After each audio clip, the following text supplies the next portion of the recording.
The story starts with a mafia head tying up a teenage girl for her father's debt. He speaks about how 1988 was a good year for them when they could sell girls to the red light district easily. He is looking for this girl's father now. He gets a call hoping his minions found her father, but they inform him about a guy who came back to life after unliving him twice. The guy is now standing in their base holding a stick. Then the mafia men all rush toward him to beat him up. The story's protagonist, name is Hwan Suk. He is 29 years old. He is now dying, after getting stabbed multiple times by the mafia's men. They then drop him in the river. Suk wishes that, even for just one moment, he could live like a proper human, or at least get a job. 16 hours before the incident, Suk is gaming inside his room. Then a high school girl knocks at the door for their shared water bill. But he hands over 2 expensive cigarette packs instead, as he does not have any cash with him. She then throws the cigarettes away and gives him a candy. She tells him to quit smoking. Suk thinks she is surprisingly a sweet high schooler, despite her feisty demeanor. Since high school, Suk has been very rebellious and short-tempered. He cannot tolerate rude and irrational people, thus he overreacts. He cannot even get a good job because he graduated from some third-class university. Suk has a small dream. He just wants to pay off his debts, pay his rent, and not starve. He realizes being 30 with no experience is very scary. On the way to his home, 2 mafia minions are kicking in that high school girl's door, telling her to come out. They have been doing it for 2 weeks every day now. As she is not coming out, they cut the gas line and insert the pipe inside her room. Suk then intervenes and they fight. The minions then stab Suk multiple times. They drop him into a river on the day of 1st April, Friday. After 3 days, on the April 4th, Suk wakes up in his room. The high school girl witnesses them stabbing Suk through her door's looking glass. A small backstory of Suk. Suk had always been short-tempered since young.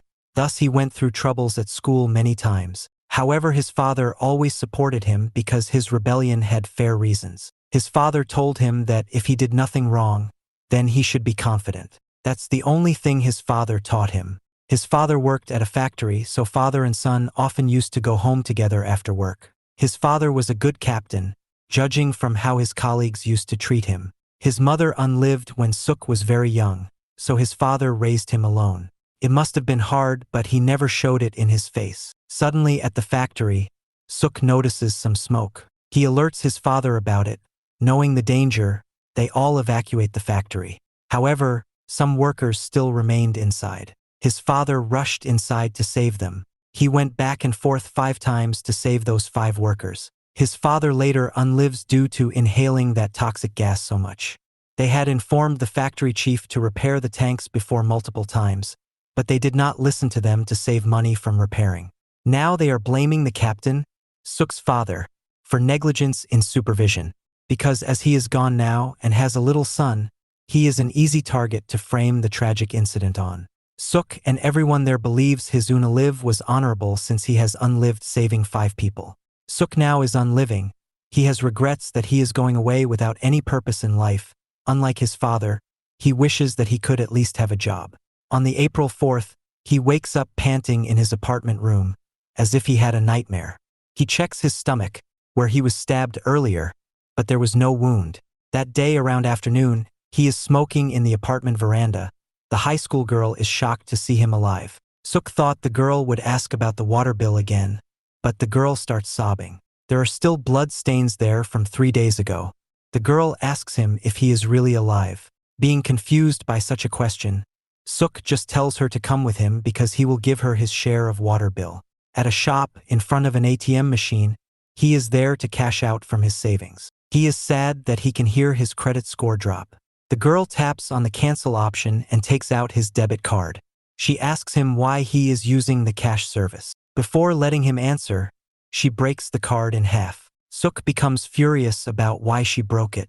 She asks if he doesn't know that using this kind of service too much will cause his credit scores to drop so low that he will not be able to get a small loan. What kind of person uses this service to pay water bills? She then asks what he is going to eat. It is on her but should not surpass 1,300 won. She treats him to ramen. She asks him, even though he has an able body, why he lives like a loser doing nothing. She tells him to work and suggests to not owe each other anything. Then she leaves. but she forgets her textbook on the table. Later, Suk goes to return her textbook. On the way home, those gangster men grab her from behind. They came after her for her father. Then they ask her if she had seen them living her neighbor, Suk, 3 days ago. Suk arrives there. Those two minions are terrified seeing him, as if they saw a ghost. How is he still alive? The girl screams for help, then one of them punches her in the stomach. She falls down and those two mafia men run off.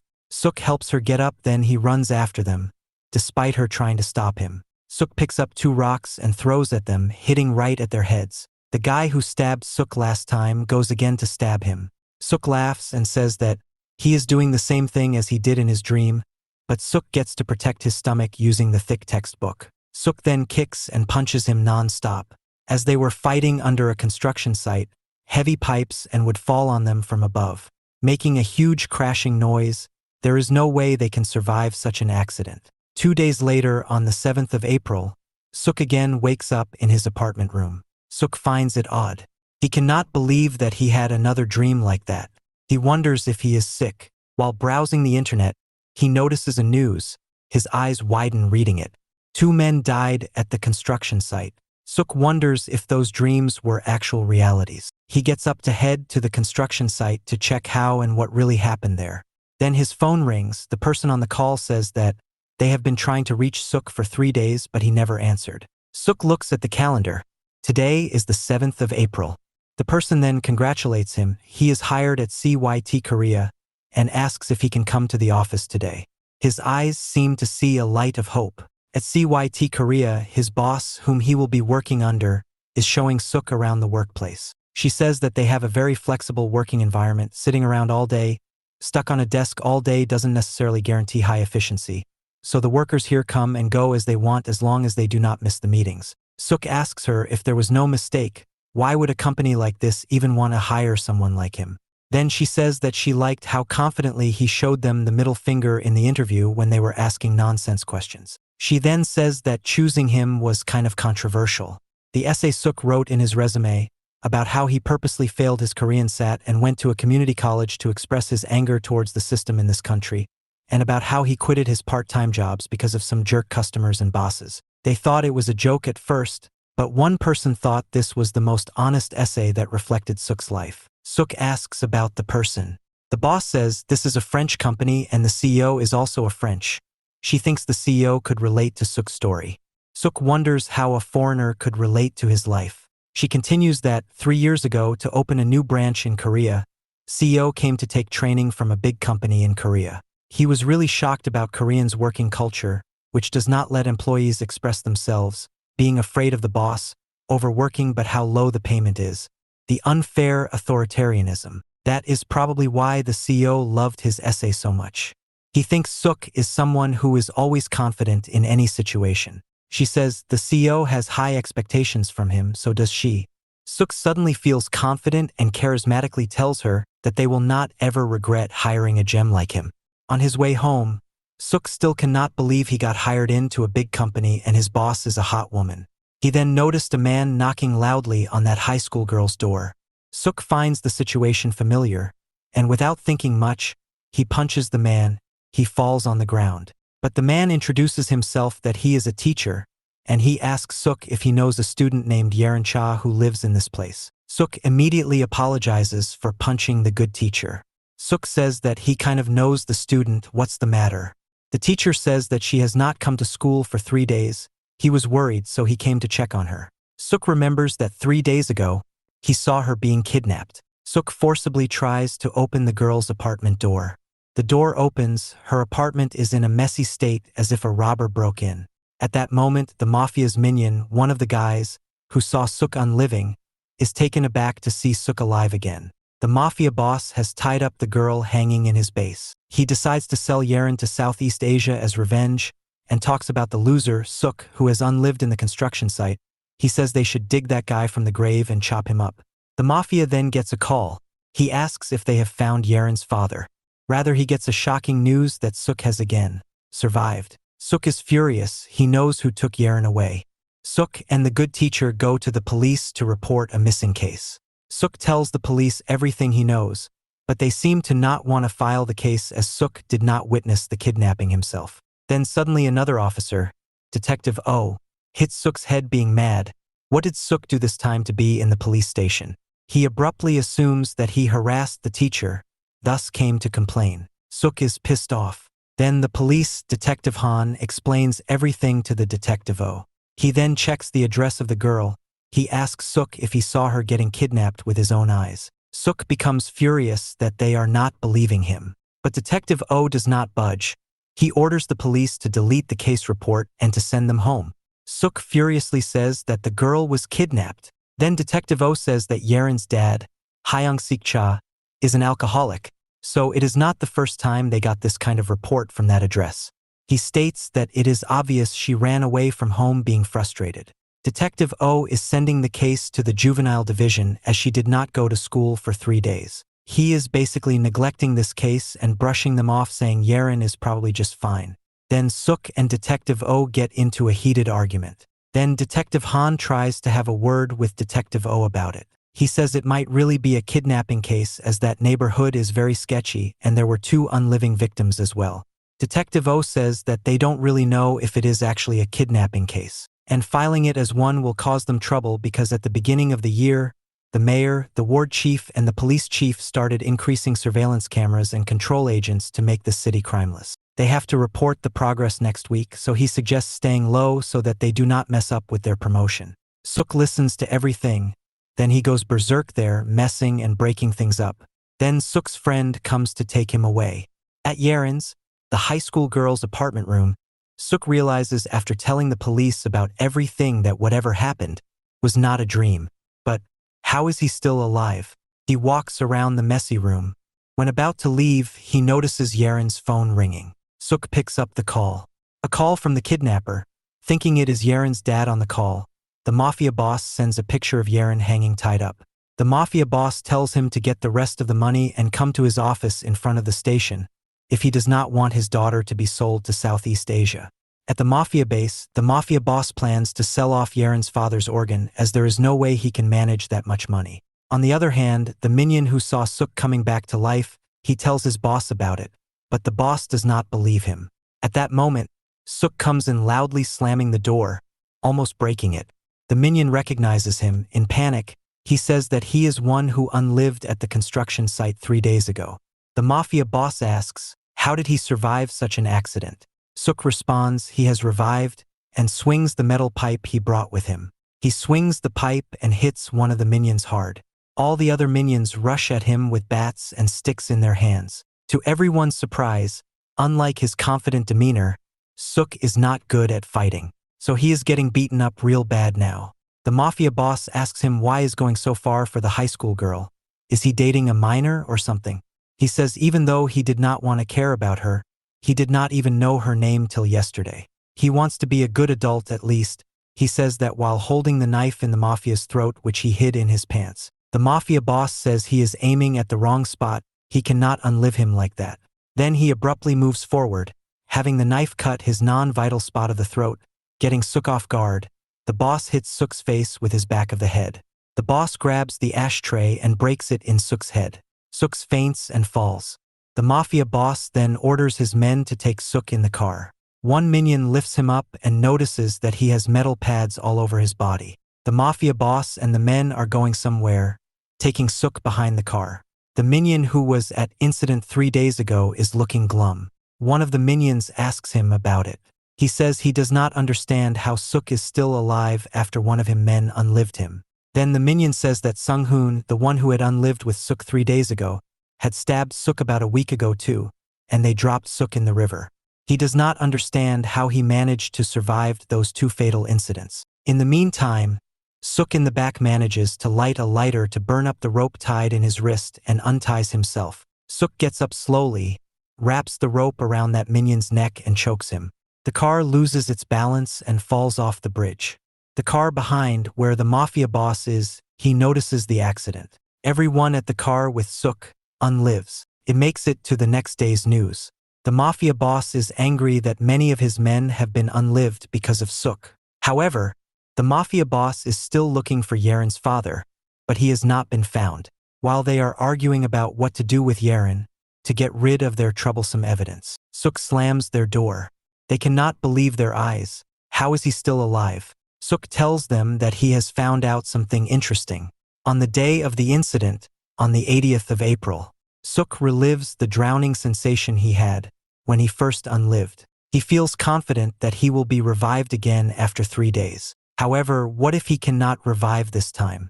He panics and tries to get out of the car, but it's too late now. He is unliving. Exactly 3 days later, on the 11th of April, he again woke up in his apartment. He looks at the calendar. He finally believes it that whatever is happening, the phenomenon of him unliving then reviving 3 days later is real. Then he starts laughing as if he's gone mad. Now back to the Mafia's base. The boss is furious seeing Suk that all of his men are unlived, but how is he alive? He orders his leftover minions to attack him. But cool and confident Suk tells them to pause. He brings out something that looks like a DIY bomb, lights it with his cigarette and tosses it at them.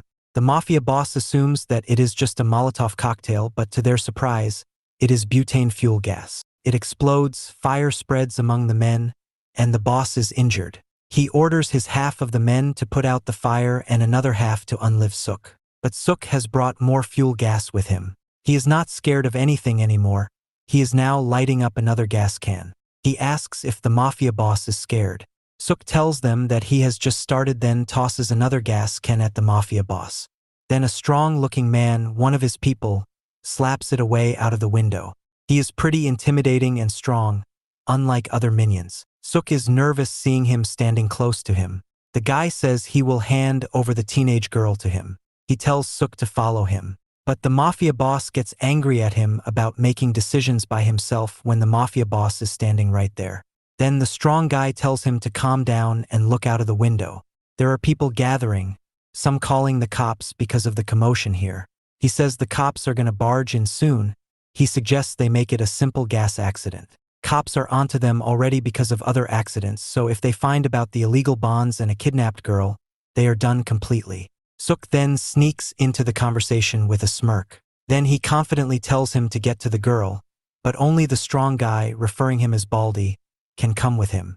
He wonders where the heck does this guy get so much confidence from. At the place where Yeren is at, there are minions placed there. They start to have bad intentions towards Yeren. One of them even approaches her. When he cuts the ropes tying her legs, she kicks him in the balls and runs off. Suk and the strong guy have come to some remote place. Suk thought they had come to where Yeren is, but the strong guy puts on a brass knuckle and punches Suk in the face. He faints immediately. In the meantime, Yeren is being chased by other minions. While punching Suk non-stop, he realizes that Suk is not breathing anymore. So he gets ready to bury him. A brief backstory of Yeren. Her father business goes into bankruptcy, and they end up in huge debts. So the gangsters keep on barging in, messing things up in their house. Yeren becomes sick of all these, that her father always put up with it, not doing anything about it. He does not even go to the police. So being frustrated, Yeren leaves the house. Later, she could only realize when she was all alone, why her dad had to live like that, why they could not get away from them, and how scary the world can be. There are monsters in this world who cannot possibly be human beings. Yeren is now being chased by such monsters inside a forest. She reaches the highway and comes across a car. She feels relieved seeing the car. She goes by the car window for help, but there was another monster sitting there, the strong guy. He gets out and starts kicking the minions. He is angry that they tried to touch the girl, and now she's trying to run away. Yeren feels hopeless in this situation, that she can never get away from them. Then suddenly the car starts moving, hitting the strong guy. Suk gets out of the car in a bloody appearance. He tells Yeren to not cry anymore, because he is here now. Yeren's eyes see a light of hope. Suk unties the rope and frees Yeren. Yeren then hugs Suk, bursting into tears thanking him. Suk notices the deep marks in her hands caused by the tight ropes. The other two minions call out to their boss, the strong guy who is lying on the ground. They are scared of Suk, who looks like a tough, scary person, with all the blood in his face. They get intimidated by his glare. However, he walks to the car, gets Yeren in and drives away. The minions feel that they are screwed now. The strong guy is staring at the car, pretending to pass out. They reach their apartment. Suk tells her to not think about anything and to just go to bed, and that he is going to the police station now. Yeren says to go to hospital now because of Suk's condition. Suk says not to worry as he does not unlive. Suk passes by the police station. He thinks to himself that the harassment will not be over unless he unlives them. He drags a gas cylinder inside the mafia boss's office. He is determined to blow them all up along with him. However, there is no one at the office. The strong guy suddenly attacks him from behind. Suk blacks out. He wakes up again in his apartment room 3 days later. On the 14th of April, he had unlived that day. He becomes worried about Yeren. He rushes outside and sees her room is locked by the police. A gathering of neighbors in the front. There are news reporters outside of her apartment as if something big happened here. The reporter says this is the house of Missa. The house is messy and there are footprints everywhere. It is clear that someone broke into the house. The police believe that this might be directly related to why Miss A jumped out of the roof. Miss A was carried right away to the hospital by paramedics, and currently, her chance of survival is unclear. In the hospital, Suk rushes to her bedchamber. He thinks to himself that it is impossible for her to stay in her room that day because on 11th April, Suk gave Yeren his apartment key. He told her that, as the gangsters know where she lives, it is better to not go to her house that night. There are some cash on his desk, so he told her to take that and hide in a sauna, so it's impossible for her to get caught by them because she was supposed to be at a sauna. He tries to get inside the ICU, where Yeren is at the moment, but nurses do not let him in because of regulation. He does not understand why and how did this happen. On April 11th, Yeren does go to Suk's room as he instructed. She takes the cash like he told her to as well. However, seeing how messy his place was, she gets into her cleaning spree and tidies up the whole room. She then tears up remembering what he has done for her. She is very thankful. Then she hears some noises outside. The mafia men have come to look for her. They are messing up her room next door. Yeren is petrified. They are talking amongst themselves that their people are everywhere looking for her now. Cafe, PC room, sauna, school, police station alley, everywhere. She will get caught tonight for sure. At that critical moment, the landlady comes inside Suk's room to neg about his rent and all. She encounters Yeren inside. She starts shouting why is she at a man's apartment, calling her names, then dragging her out of the room. Listening to such loud noises, the mafia men come out and encounter Yeren. She then runs to the roof. The men chase after her. She cries out for help from the roof. Even though everyone hears the cry for help, they feign ignorance. Even after turning their lights on, they turn them off. The mafia boss arrives there. He asks her if she knows how people like them can still live in the society. He answers it is because the society lets them do whatever they do. He continues about the people who are not well off. They are too busy securing their own meals to care about others. He says it is a wise way to live because those who do not know their place end up becoming like this, showing her a picture of Suk, probably getting dissolved in the drum of acid. The mafia boss says to blame Suk for what the worst is going to happen to her now. She then gets up and jumps from the roof. The incident is on the news now. Suk is now blaming himself for this. He thinks he was so preoccupied with getting rid of those guys that he did not consider Yeren's safety at all. At the hospital, the big strong guy comes out the elevator while Suk is just leaving in another elevator while blaming himself for the tragedy. He is now standing beside Yeren's bedchamber. The mafia boss was tense about cops knowing. They have gotten rid of all the evidence, but if Yeren wakes up, it will be a big trouble for them. Then the strong guy reassures his boss that he will take care of it. That's why he is here. He is now about to stab Yeren. In the meantime, Suk is on the roof self-blaming while smoking. There are some doctors too taking a break. One of them start complaining about taking Yeren's case because her incident is causing trouble at the hospital, plus she doesn't have a guardian to pay for her hospital bills. He doesn't think she will survive, so he hopes her to just unlive before causing more trouble. Suk becomes angry and is walking towards them to beat them up. Then another doctor scolds them for leaving their patients alone. They ask if it's an emergency or something. The doctor says Yeren's guardian is here. He seems to just assume some random guy who walked inside her room as her guardian, who is bald and tall. Hearing that, Suk rushes down to Yeren's room. He is again self-blaming that he did not consider that those people could come here for her. He opens the door, but no one is there. Turns out there was an emergency alarm that went off earlier, so the bald guy could not unlive her because the nurses came in and they rushed her to the operating room. That guy is hiding in the side. He gets a call from his boss about the update here. He sees Suk there, alive and well. While the doctor in charge complains about letting her into the operating room as she has no guardian and all, Suk snatches the file from the nurse and signs there as her guardian. He then threatens them to save her. If she unlives, they unlive as well. Suk is walking towards the strong guy. The guy is very shocked to see him. Suk threatens he will take care of them one by one, breaking them into pieces. The bald guy is taken aback seeing Suk very alive and well standing in front of him, when he himself unlived him and dissolved his body with his own hands few days ago. Then a nurse intervenes and tells Suk, as Yaren's guardian, to come with her to the reception and talk about the procedures.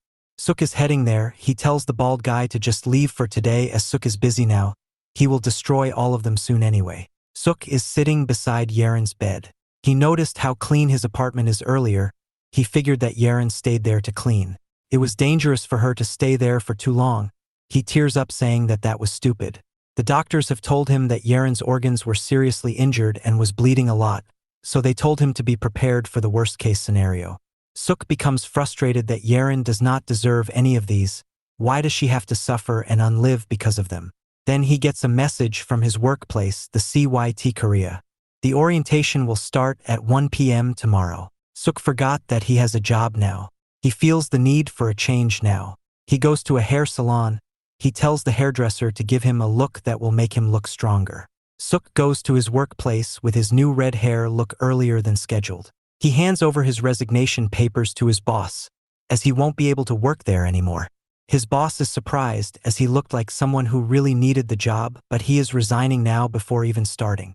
He tells her that he has something to take care of first. At the gangster's place, he is now entering their base holding a hammer. They can unlive unlike Suk, so he is determined to show them how unfair it is to be able to unlive. At the Mafia office, the bald minion informs his boss that Suk is still alive. He realizes if Suk is alive that it would be pointless to just get rid of Yaren. The boss doubts if his bald minion really unlived him back then. He says he had unlived him with his own hands and even checked well later. He thinks there is something weird about him. Suk has already been unlived twice before by their men, and this is the fourth time he came back to life. The boss says if Suk is actually Jesus Christ or something. Then the boss gets a call from a man named Minhwa Kim. Seeing that he starts to sweat, he is too nervous to pick up the call. Mr. Kim says he is enjoying the news lately, implying he is not pleased with what they are doing now. The man orders the boss to meet him because he has something to tell him. The boss is scared and nervous. He says he is screwed that Mr. Kim wants to meet him. The bald man calmly says that it is okay. He measures his boss that everything will be taken care of today. He says he will not unlive Suk this time. He is going to torture him to find out what he really is, then grind him and feed him to the pigs. The boss orders to make Suk feel the pain a human being can feel. The Mafia boss is now on his way to get into his car to meet Mr. Kim. At that moment, Suk hits him in the head from behind. He falls on the ground. Suk asks him what took him so long to come down here. He has been waiting. Suk ties the boss up and drives his car to go somewhere.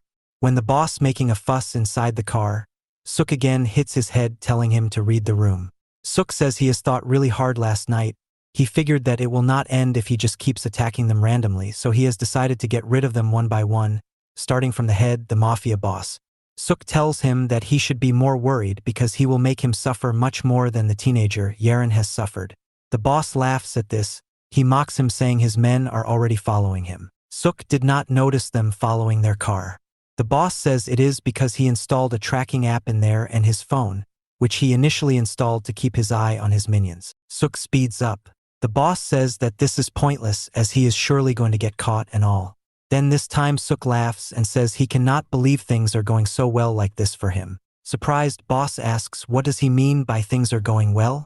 Then Suk abruptly stops over the highway bridge. The cars following it bumps into the car real hard, causing a massive accident. Ordinary civilian cars start to gather there. They notice that almost all of them are severely wounded or have unlived. Suk is dragging the boss by his hair. Suk thought they all be unlived together, but the boss's imported car's airbag worked well to save them. Suk say that thanks to his tracking app, he got to unlive all of his men. Now he has to think how he is going to unlive the boss, while dragging him towards the edge of the bridge. Suk says that Yaren fell from such a height and is now at a hospital cause of him. It is only fair if he does the same to him. Suk is pushing him at the edge. Terrified boss makes plea that he will not go after Yaren anymore. He also offers him money. as much he wants, then Suk punches him. He says they should not have harassed her in the first place. The boss says they knew the family do not have any more money, but they did what their boss told them to do. CEO Kim, the man told them to deal with Yaren's father. Suk is getting tired of his yapping and pushes him more to the edge. At that moment, the bald man stabs Suk on his shoulder. Suk somehow gets himself together and hits the bald man in the head with a wrench. Suk almost forgot about this tough bald man, so he thinks if he gets rid of these two now, it will be all over. Then Suk swings the wrench at him, but he dodges it. Then he lands a punch on Suk's face. He swings the knife at his face, cutting his face. Suk is very unfazed about it and glims a smile at him. The bald man is taken aback by this. The mafia boss then suddenly moves the bald man to stab Suk, but the bald man blocks the striking knife with his arm. Getting stabbed in the process, he tells his boss that something is wrong with Suk. Then they notice ordinary citizens there are taking videos and pictures of them. Suk laughs that they are done now. His minions are all gone and their faces are all over the internet. Things cannot get any better. The bald man thinks to himself that all of that about him coming back to life was just his delusion. Nobody can come back to life after unliving once. He goes to stab Suk again. But to his surprise, Suk jumps from the bridge. He says with a smile while falling from the bridge that he will see them again in 3 days. Those two stabbing video clips spread all over the country. So does Suk's jumping from the bridge video clip, making a news. The police suspect that they are the gangsters based in Jongyang, a place in Seoul. Police has decided to ask for the public's help to find the suspects. Mr. Kim hears the news. He seems annoyed. He orders his secretary, Chief Cho, to find the mafia boss and his bald man before the police do. The wanted flyers of the boss and his bald man is everywhere. The mafia boss is on the move to flee the country through a smuggling boat. He is now waiting for his bald man to come with his money. The boss gets mad because his man arrives there late with the money and a gun. The boss again gets angry that that was not all the money he possessed. The bald man says that is all he could withdraw because the cops have blocked all the accounts under their name. The mighty mafia boss is frustrated how and why he has ended up like this. He is furious at Suk. Then upon seeing the gun inside the money bag, he questions why. The bald man says that the smugglers are more ruthless than they are, who are gangsters. Betraying people on the boat and unliving them is just a daily routine for them, so he brought a gun just in case, for his boss's safety. They are heading to the smuggling boat which is coming in 10 minutes. The boss asks his bald man if he wants to come with him too. The bald man says their boys are all in hospital right now, so someone has to stay behind to keep their mouths shut, and he also wants to see Suk to the end. Then he gets a call from the boss's phone, whose gold-rimmed smartphone has been lost. When the boss whines about losing his phone, the bald man lies to him that the police have found them. He says he will lure them away so the boss can leave safely. Then he runs in the opposite direction. He knows what's up. Turns out Suk had the boss's phone, and he has tracked them through the tracker installed there. Suk has again resurrected. Suk asks where the boss is, and he has come to return his phone. The bald man says he was just unlucky that he did not know there was a person who could come back to life from unliving in 3 days. Suk says he wants to correct him that it is not him just being unlucky. They caused all these. If they had not tried to harass Yaren, Suk would not have found out about this power he has. Then Suk brings out a wrench from his suit and rushes at him, but the bald man shoots him non-stop. Suk falls on the ground. Pointing the gun in his face, he tells Suk that if he destroys his cerebellum, he will not be able to move at all forever, but he would not unlive. Then he can neither unlive nor live. The mafia boss arrives at the port where the smuggling boat is. The smugglers mock him about how a powerful mafia like him ended up like this. He gets annoyed and threatens to beat them up. Then he hands them over 30 million won. Looking at the gun inside the bag, he feels assured and relieved. He asks them if there will be any problem. They reassure him about it that Chinese are waiting for them at the southern high seas. Once the boat starts departing, the boss can just take a nap until it arrives at Shanghai. After that, he can get on the trade ship to the Philippines and say goodbye to Korea. The smuggler boss orders his men to take good care of him on the boat as the mafia boss is a very important guest. The boat departs. The smuggler boss phones Chief Cho, CEO Kim's secretary. On the phone, he says that he has set it up as she has ordered them and tells her to give his best regards to the CEO Kim, while grinning. In the meantime, the bald man and Suk are fighting. While lying on the ground with the bald man's foot in his face, Suk tells him that he talks too much. The bald man should have just shot him instead of babbling. The bald man then responds that he has enough bullets anyway. Suk forcibly moves the arm away which was pointing the gun at him, then hits the bald man's injured arm with his wrench. Suk gets up but falls again because of the pain from the gunshot. He cannot feel his body. The bald man is walking towards him. Suk says he is done for today, then brings out a knife and stabs his neck to unlive himself. He will come back again in 3 days anyway. The bald guy quickly checks his pulse. Suk has not unlived yet. The bald man tries to stop his bleeding, but to his surprise, Suk sprays lighter fluid on the bald man's face. Suk chuckles saying his unlive act was fake. Cannot really waste a life now, can he? Then he lights the bald man on fire. In desperation to live, the bald man jumps in the sea. After putting off the fire, he tries to get back on the port, but he sees a gun pointing at him.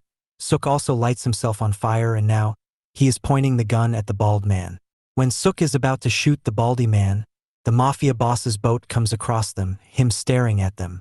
The Mafia boss is sweating and his cigarette falls from his mouth. Suk then steps on the baldy man's bald head to get on that boat, while his body is still on fire. Suk falls on the boat and quickly takes his burning shirt off. Suk asks the Mafia boss where he is going. He needs to finish what he has started. The Mafia boss brings out the gun and shoots at him. Suk dodges this time. He is annoyed that the boss also has a gun.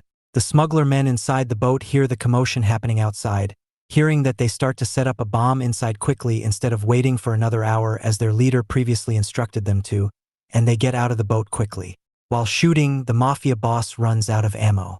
Suk then shoves his gun inside the boss's mouth. Suk tells him that he should not shoot with one hand. This is what he should do to aim properly. The bald man suddenly gets on the boat and headlocks Suk. Suk's grip loses the gun. The Mafia boss picks it up and orders his bald man to hold Suk properly. He says he is going to unlive him for real this time. The bald man shouts to not do it because Suk will come back again. However, the Mafia boss fires aimlessly and shoots his bald man along with Suk. They both fall in the river. The Mafia boss seems to not even care about his own men. He is alive anyway. That's all that matters. He is relieved that even if Suk resurrects, he will not be in Korea by then and laughs. Suk is about to blank out, but he opens his eyes. He cannot unlive today. If he does, he loses 3 days. He cannot let the Mafia boss win like this. He swims up. The explosives inside the boat explodes. Now it is on fire. He shouts, "Who did this?" At that moment, CEO Kim is grinning in his office. Inside the burning boat, the Mafia boss is still alive, trying to survive there. He runs inside the enclosed area. No smuggler men were there as they were supposed to be. He tries to call 911 for help, but CEO Kim responds to the call. Mr. Kim says that it has been a while since he asked the Mafia boss to meet him.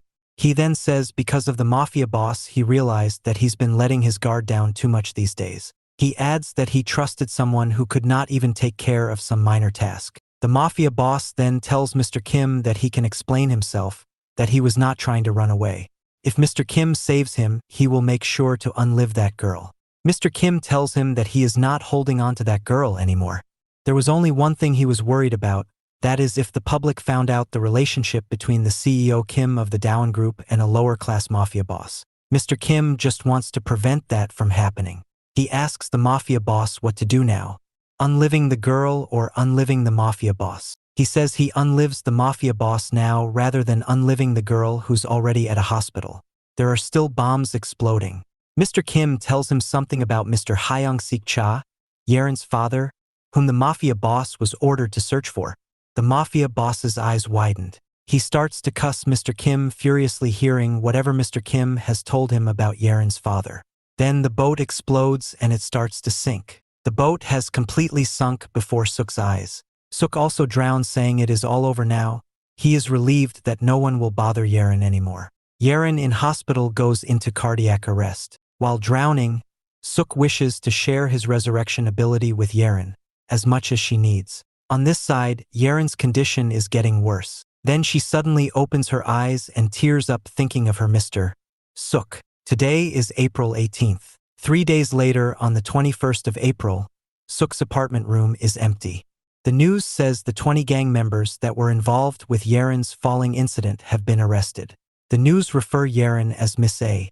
We then see that Yaren is watching this on the news, and the nurse alongside her tells her that it is good that those evil criminals got arrested. Yaren says that despite all that, she still isn't happy.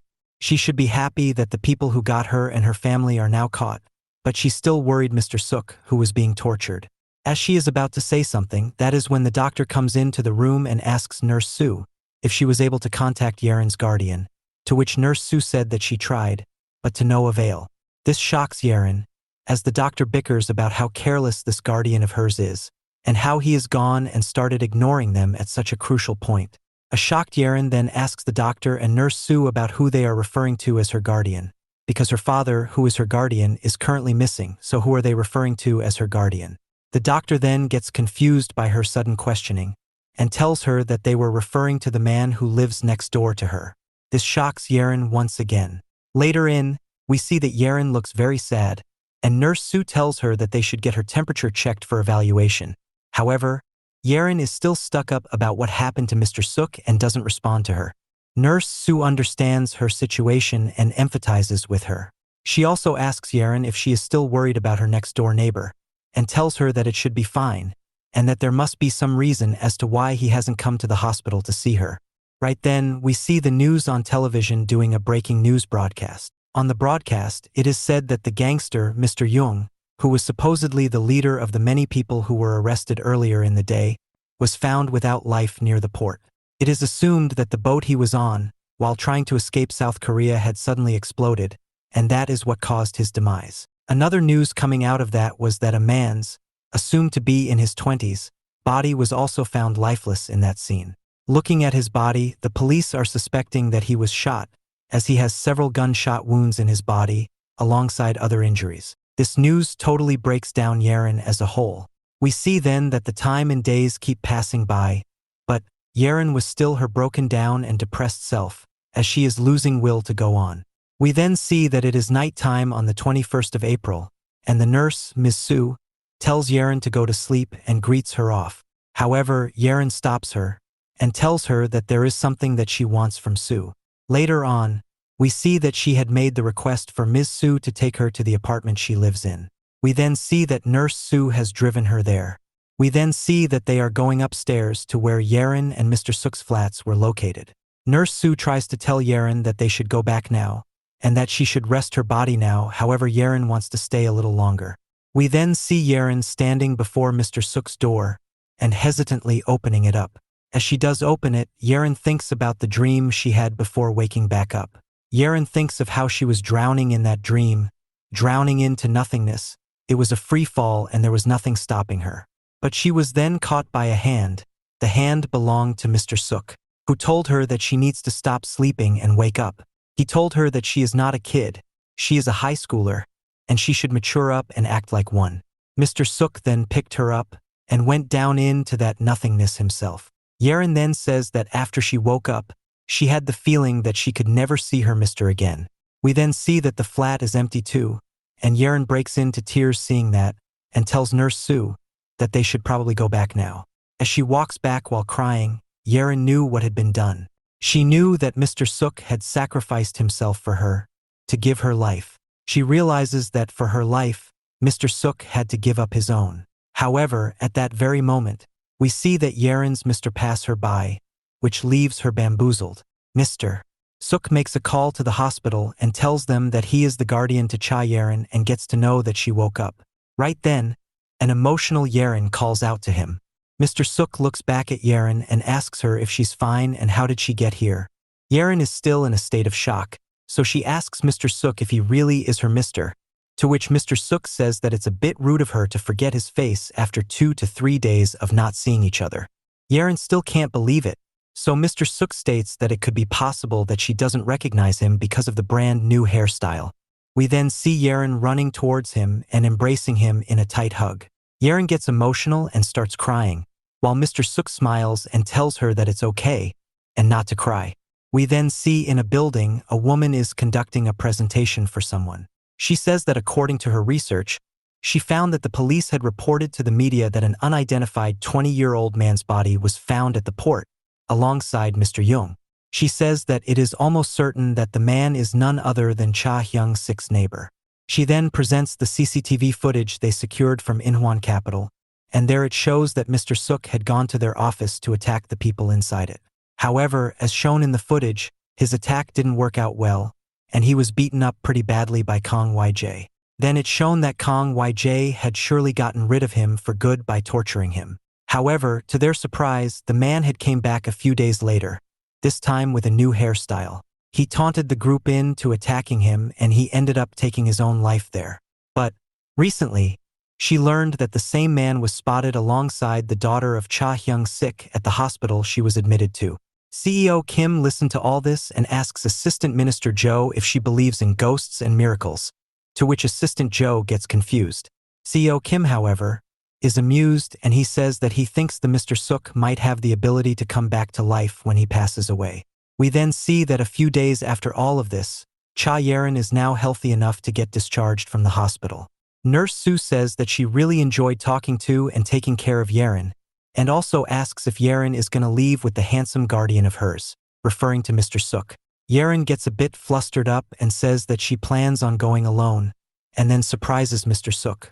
Later, we see that Yerin has arrived to the place where she lives, and instead of going to her flat, she instead goes to see Mr. Suk instead.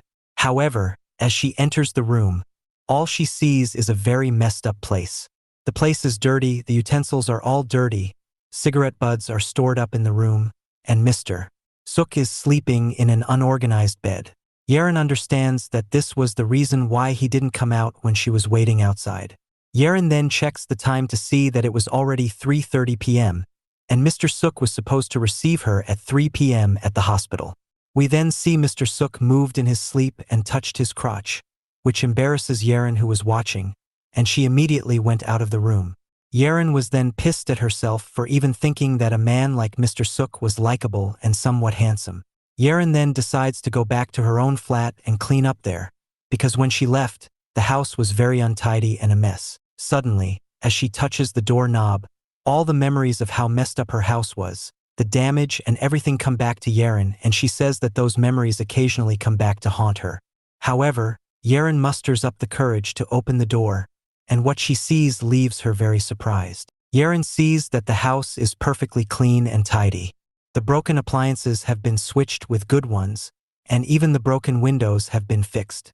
Yerin wonders just who could have done such a thing for her. Yerin then hears a loud noise, and she realizes that Mr. Suk had woken up from his sleep. Mr. Suk talks about how he is late, and how the high schooler would be pissed at him for not going to take her in time. Mr. Suk also wonders just why did he stay up all night, cleaning the mess inside of Cha Yerin's house, when his own house is an untidy mess. Hearing this, Yerin giggles a little, and we then see that Mr. Suk rushes out of his flat to go to the hospital, but sees that Cha Yerin has already come. Yerin then gives a big smile to him and tells him that she's back. After that, we see that Yerin has cooked a lot of food and they're having it together with each other. Mr. Suk says that she didn't have to do all this, because he planned on buying things for her. Yerin replied by saying that she doesn't want to eat from a man who can't even pay his own bills, and advises him to eat homemade food from time to time instead of having instant ramen like he always does. Mr. Suk then starts eating, and this gets Yerin nostalgic about how her father used to eat here as well.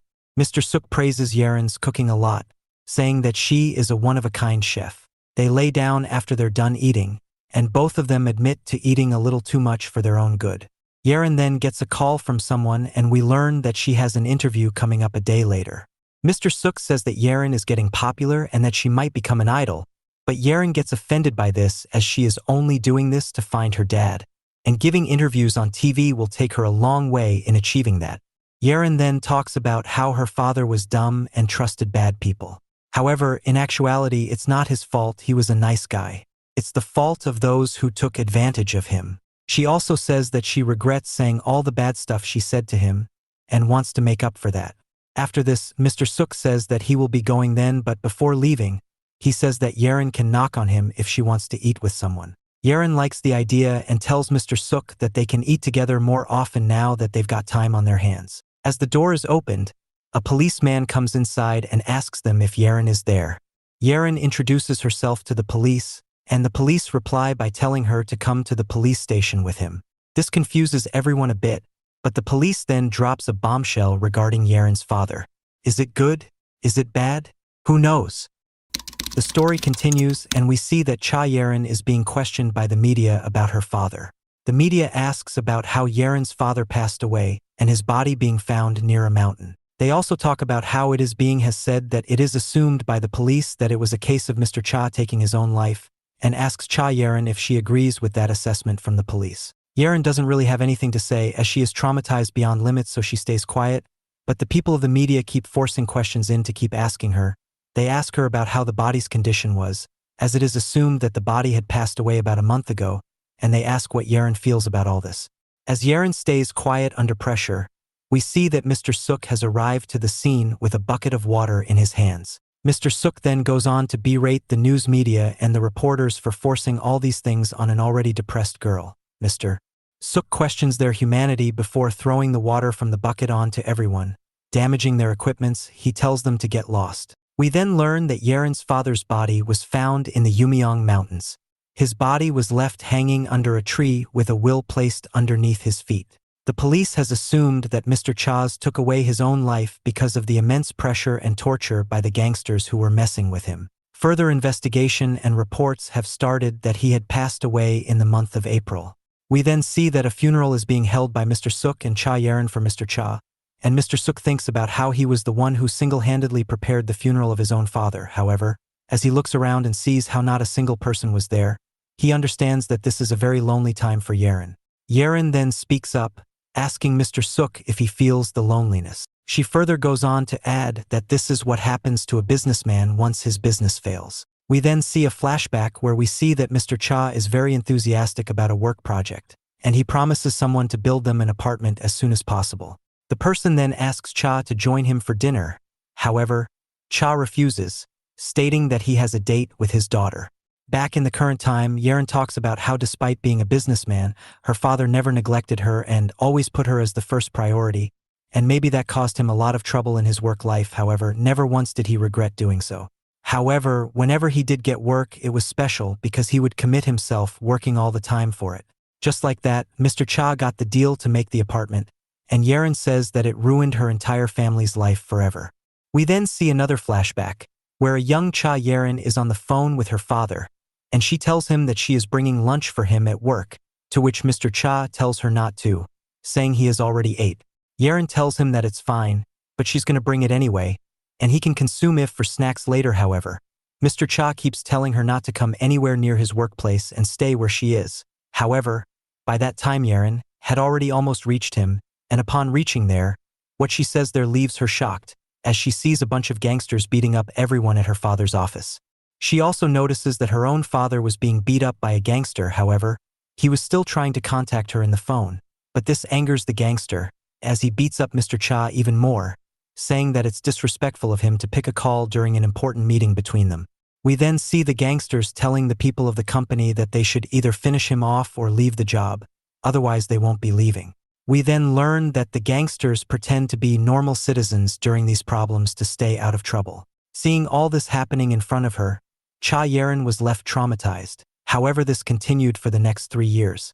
We see Mr. Cha begging to the person in charge of handling these things to give him 3 or even 2 months more time, and that he will get the job done. However, the person says that these things are no longer in his hands, and that there is nothing he can do to change the mind of the people in power, and informs Mr. Cha that it was over.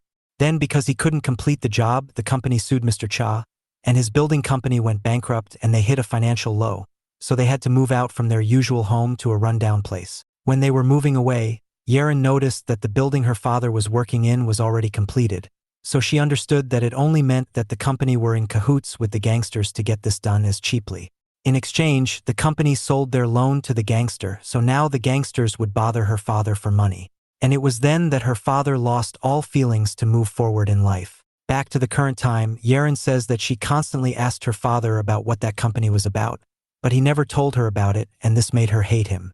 But she now understands that he only did it to protect her, and it's because of her rough behavior that pushed him to take his life, so she should be blamed for it. Saying this, Yaren starts crying out. Mr. Suk is sad seeing Yaren in this state, and wonders why is it always that the victims suffer and the ones who actually caused it get away with it. Just then we see someone coming to pay respect to Mr. Cha, and he does so. After paying his respects, the person is about to leave, and before leaving, he tells Cha Yeren that she is still so young, so it is even more saddening than normal. We see that he is wearing the same smartwatch as the person who used to work with Mr. Cha. He then introduces himself as someone who used to work with her father, named Kim Minhuk of the Daonoon Group, the CEO from before. We then see that the name Daonoon Group rings a bell for Cha Yeren.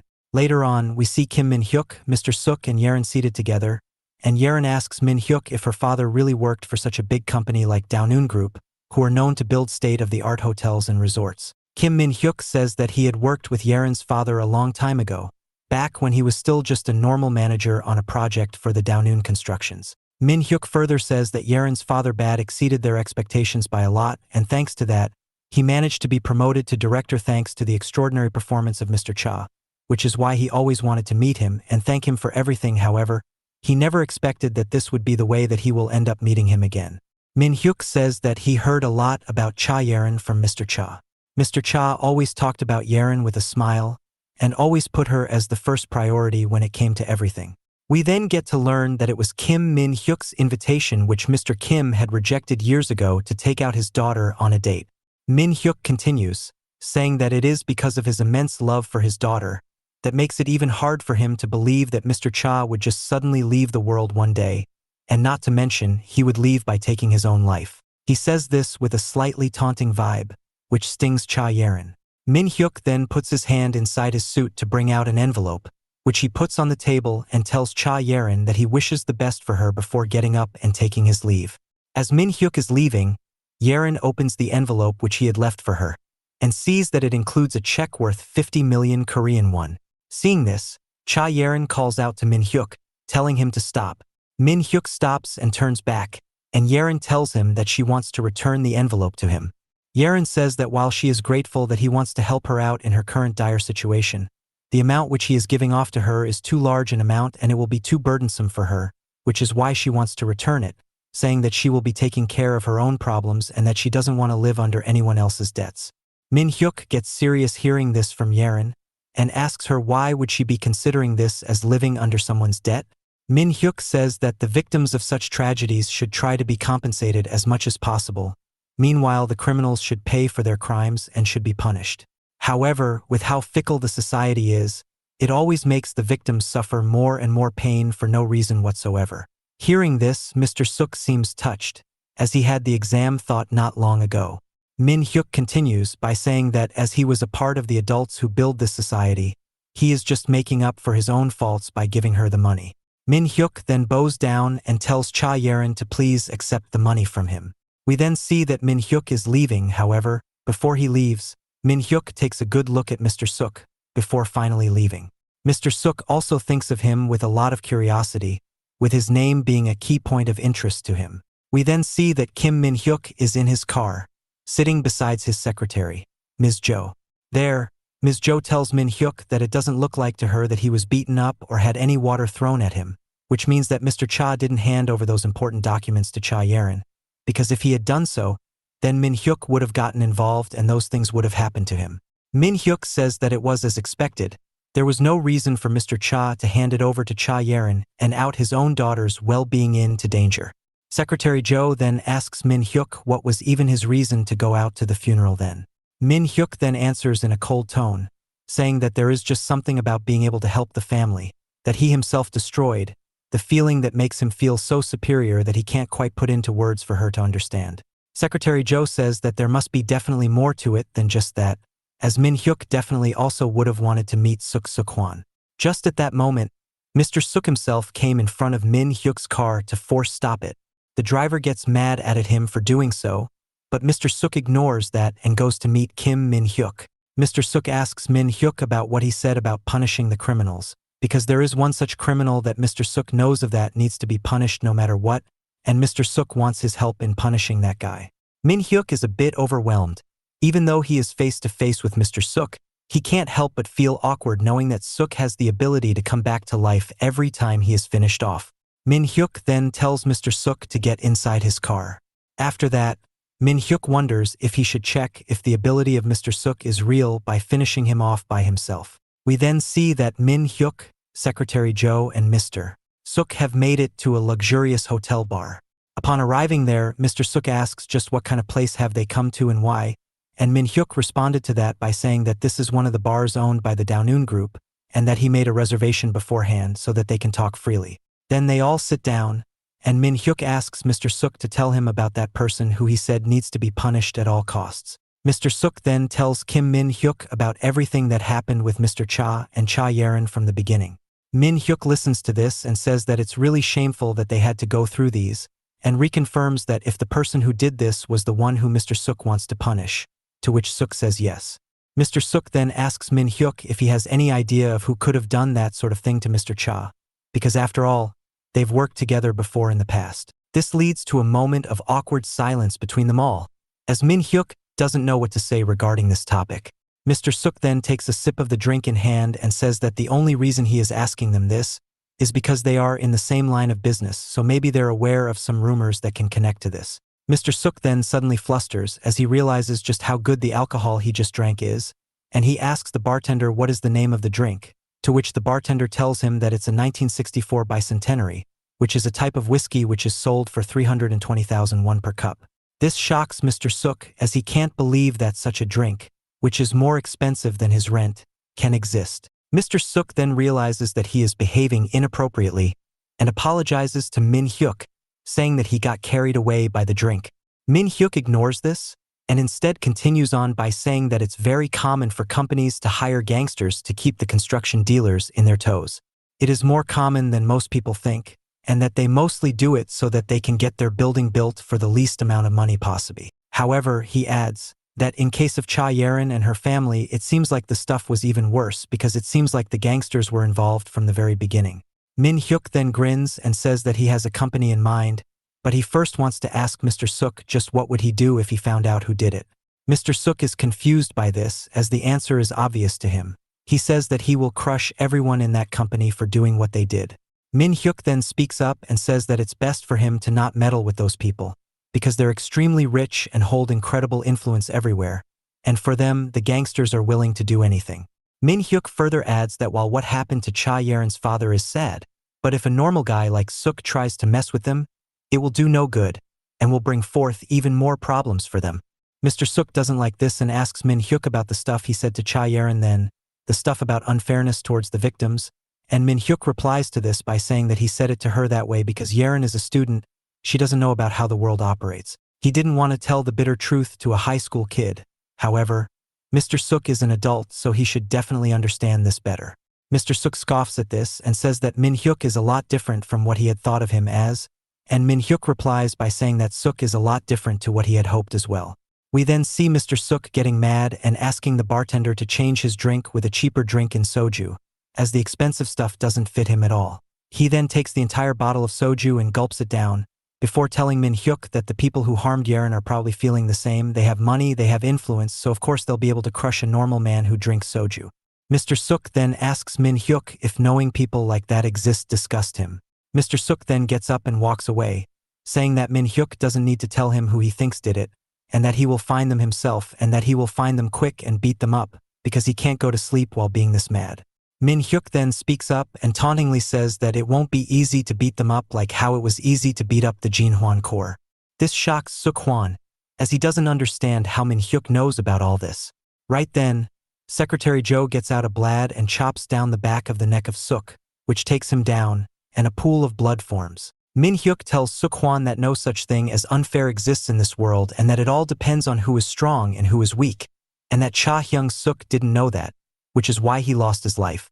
This leaves Mr. Suk baffled, and he asks Min Hyuk what he means, to which Min Hyuk replies by saying that he was the one who took the life of Cha Yeren's father. He says that he did that not because of the apartment construction, nor was it because of him understanding that he hired gangsters. Nope, if that was the case he would have let him go. He took his life because he knew something very important, something he shouldn't have known. Kim Min Hyuk then asks Mr. Suk Hwan if he would like to know what that important thing did Cha Hyung Suk figured out before he was finished off for good. As Kim Min Hyuk is about to elaborate on this topic, Mr. Suk tells him that he doesn't care about all that, and that what matters is that Min Hyuk was the one who took Mr. Cha's life. Min Hyuk says that it's true that he did, But it was all the fault of Cha Hyung-suk, because if only he had just known his role and kept his mouth shut, he would have been spared with his life.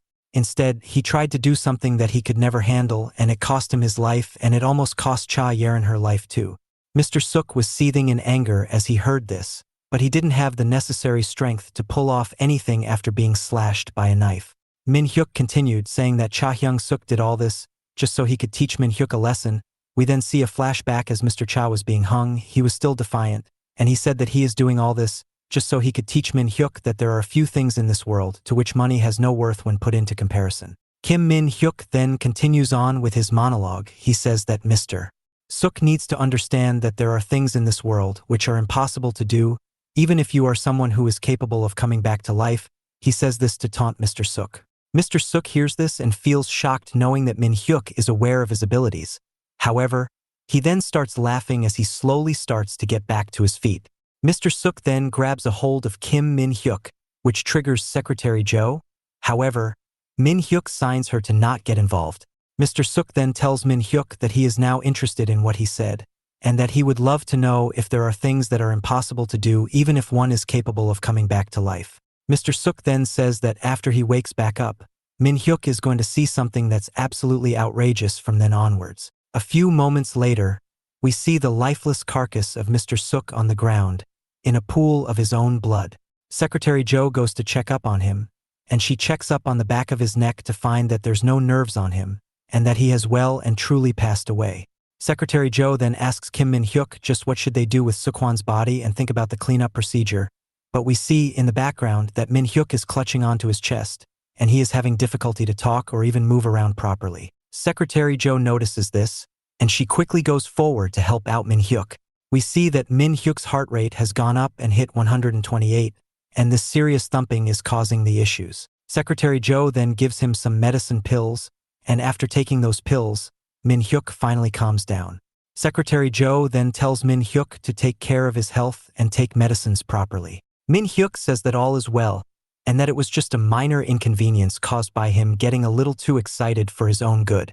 Minhyuk then tells Secretary Joe tell the people who are managing the hotel to leave this all on its own and not change anything. He also wants them to install cameras in the room so that they can see how and if Sukwan reincarnates. Minhyuk then says that he is excited and he knows how it will go down. Later on, we see that Mr. Suk suddenly wakes up and he is back to life. However, he is back to life in his own bedroom. After coming back to his senses, Mr. Suk realizes that it was the first time he had lost his life in a while, and then he realized what Minhyuk had done to him, and so he gets mad and decides to prove to Minhyuk that he messed with the wrong guy, and that he will show him just how overpowered he is because he can come back to life. Saying this, Mr. Suk goes to grab on to a wrench. However, his head starts spinning and hurting at that very moment. His eyes get foggy and blurry. Mr. Suk wonders just what is happening with him as he feels constant discomfort. We then see that Mr. Suk's eye turns red for a slight moment, but it goes back to normal immediately. Mr. Suk wonders just what this weird sensation was. Mr. Suk then checks the date to see that 3 days had already passed, as is accustomed to his revival. Mr. Suk decides that he should go and check on Cha Yerin first before doing anything else. Mr. Suk then runs out of his apartment room. Kim Minhyuk and Secretary Joe sees all this live from the CCTV camera, and Secretary Joe says that it's unbelievable how someone she finished off is back to life all of a sudden. Minhyuk then tells Secretary Joe to change the camera to the hotel room and rewind the footage, so that they can see when exactly did Sukwan come back to life. Meanwhile, we see that Mr. Suk has gone to see Cha Yerin, who is seen burning off the belongings of her deceased father in front of fire. Yerin gets emotional seeing Mr. Suk, and she tells him that her father is now gone forever. On the other hand, Kim Minhyuk and Secretary Joe check the footage of the hotel room to find out just how Sukwan revived him, and they get shocked seeing how it all went down. Kim Minhyuk says that it's really creepy and unbelievable how Sukwan came back to life in this manner, while he has a curious look on his face. We then see the footage they were checking. In the footage, we see that Mr. Suk's body is laid out lifeless and his blood surrounds him. However, suddenly, his body just disappears in thin air, leaving nothing behind except for his blood. Secretary Joe says that she has no idea how that happened, and that it's unbelievable how Sukwan's corpse just disappeared into nothingness. Kim Minhuk says that the mystery and supernatural aspect of it is not important enough for them to ponder upon now. Instead, it's more important for them to believe in this supernatural phenomenon and try to figure out every which way that it could potentially benefit them moving into the future. Kim Minhuk says that this is the only way that they should think about it, and he says that with a freakish smirk on his face. The scene then changes, and we see that Mr. Suk and Cha Yerin are standing in front of the graveyard where Cha Hyung Suk was buried. Cha Yerin then remembers something, and he asks Mr. Suk that he did promise her that he would be back right away. However, he came back after 3 entire days, so why did it take so long? Mr. Suk is taken aback by this question, and he doesn't really know what to say in reply, but Cha Yerin understands that he is uncomfortable, and she changes the topic by saying she is very thankful towards Mr. Suk for bringing her here, as she had never had the courage to visit a graveyard before. Yerin further goes on to say that if it weren't for the old man, while referring to Mr. Suk, that she wouldn't be able to do anything. Mr. Suk is overwhelmed by hearing all this. Later on, we see that Mr. Suk and Cha Yerin are walking back slowly from the graveyard, both saddened. As the uncanny silence is too much for him to handle, Mr. Suk speaks up to break the ice and asks Cha Yerin just what her plan is with her life going forward, because after all, she is just a minor kid who is in high school, so what is she going to do with her life? Cha Yerin replies to this by saying that she is just 1 more year away from graduation, and that after graduation she will be just fine, as she will get herself a part-time job. She then further adds to this by saying that she will be going to college after she is done with high school, and there, she will get the teacher certification and then she will start being a school teacher. Yerin then hopes to meet someone who loves her and values her more than his job. Then they will get married and they will buy a house with a front yard. She also adds that she wants a son and a daughter too. Mr. Suk is taken aback by all this information, and he ends up telling Cha Yerin that she doesn't have to go into such intricate details. Cha Yerin says that this was the imagination of her for her. She then smiles, but sadness paints over her face, as she says that it's funny how her father had such a detailed life planned out for her. She then goes on to say that she still can't believe that such a person would end up taking his own life. Cha Yerin then suddenly grabs Mr. Suk's arm and stops. This shocks Mr. Suk, but Yerin goes on ahead to say that there is something that she needs Mr. Suk to help her with. She continues further, saying that her father must have definitely seeked out and gone after the people of the company that did him wrong. She says that Mr. Suk most definitely knows them, and he also knows that those people are bad, and that they also control gangsters and use them when needed. Yerin says that only Mr. Suk can help her with this, but she wants him to help her find the people who did all these things to her family, help her track down the company that caused all these issues for her dad and her. She wants him to help her get the revenge for her father. Hearing all this, Mr. Suk is at a loss for words because everything that Kim Minhuk had told him comes back to him, all the things he had said to him about how he has so much power, and how he can use that power to end people like he ended Cha Hyung Suk, and how he had told him to stay out of this or else it would cause them even more problems going ahead. And so to protect Cha Yerin, Mr. Suk tells her to forget about it and move on. After leaving Yirin, Hwan Suk walked along the road, lost in thought about how he could handle Minhwa Kim before Yirin found out the truth. He knew from experience that he couldn't keep dying over and over, so he was trying to devise a plan. While immersed in his thoughts, a man with 2 bags passed by him. Without warning, the man pulled out a silenced gun and shot Hwan Suk in the head. When Hwan Suk came to, he found himself facing Minhwa Kim. His arms and legs were bound tightly to rods, making any movement impossible. Confused, Hwan Suk asked Minhwa why he was at his house. Minhwa calmly told him that Hwan Suk was special because he had the ability to come back to life 3 days after dying. Hearing this, Hwan Suk was stunned. He couldn't understand how Minhwa had discovered his secret, especially since he had only died in front of him once. Minhwa proposed an offer, promising Hwan Suk at least 1 billion won a year if he agreed to work for him. Hwan Suk, however, refused the offer and dismissed Minhwa as a psychopath. Before he could say anything more, one of Minhwa's men silenced him by covering his mouth. Minhwa seemed unfazed by the rejection and told Hwan Suk that he didn't need an answer right away, suggesting that he think it over carefully. He mentioned he had prepared something special for him and walked away, leaving behind 2 intimidating men, the same one who had shot Hwan Suk earlier and another, equally threatening figure. Meanwhile, Yirin stood in front of Hwan Suk's door, reflecting on how much time had passed since she last saw him. She noted that it was already summer, yet there had been no sign of him since that day. She could no longer hear the familiar sound of him playing games, and despite her attempts to reach out, she hadn't been able to contact him. Feeling conflicted, she decided to walk away, convincing herself that it was best not to get involved. She didn't want to risk putting Hwan-suk in danger. At the same time, one of the assassins stood behind the peephole of Hwan-suk's door, speaking on a call. He remarked how effective the soundproofing was, noting that the girl next door had no idea what was happening. Inside the apartment, two muscular men were cleaning blood from their knives, casually discussing how this was the 23rd time Hwan-suk had died. In his half-conscious state, Hwan-suk noticed that the interior of his room looked slightly different. It took him a moment to realize that the walls were now lined with the same soundproof tiles he used to install during his part-time job, the ones he remembered being ridiculously expensive. His thoughts were interrupted when one of the men struck him with an electric rod, sending waves of unbearable pain through his body. He writhed in agony, screaming as the torture continued. With each death and revival, Hwan-suk's initial resolve to fight back began to falter. He kept telling himself that the next time he revived, he would kill them all. But the torturers kept changing their methods, never giving him the chance to act. One of them injected a lethal poison into his veins, causing him to die in excruciating pain. As each revival took its toll, his confidence crumbled, and his thoughts began to shift. He no longer wanted to keep dying. At one point, his trembling hands reached out to grab one of the torturers' coats. Desperately, he begged them to stop, saying he would do whatever Minhuk wanted.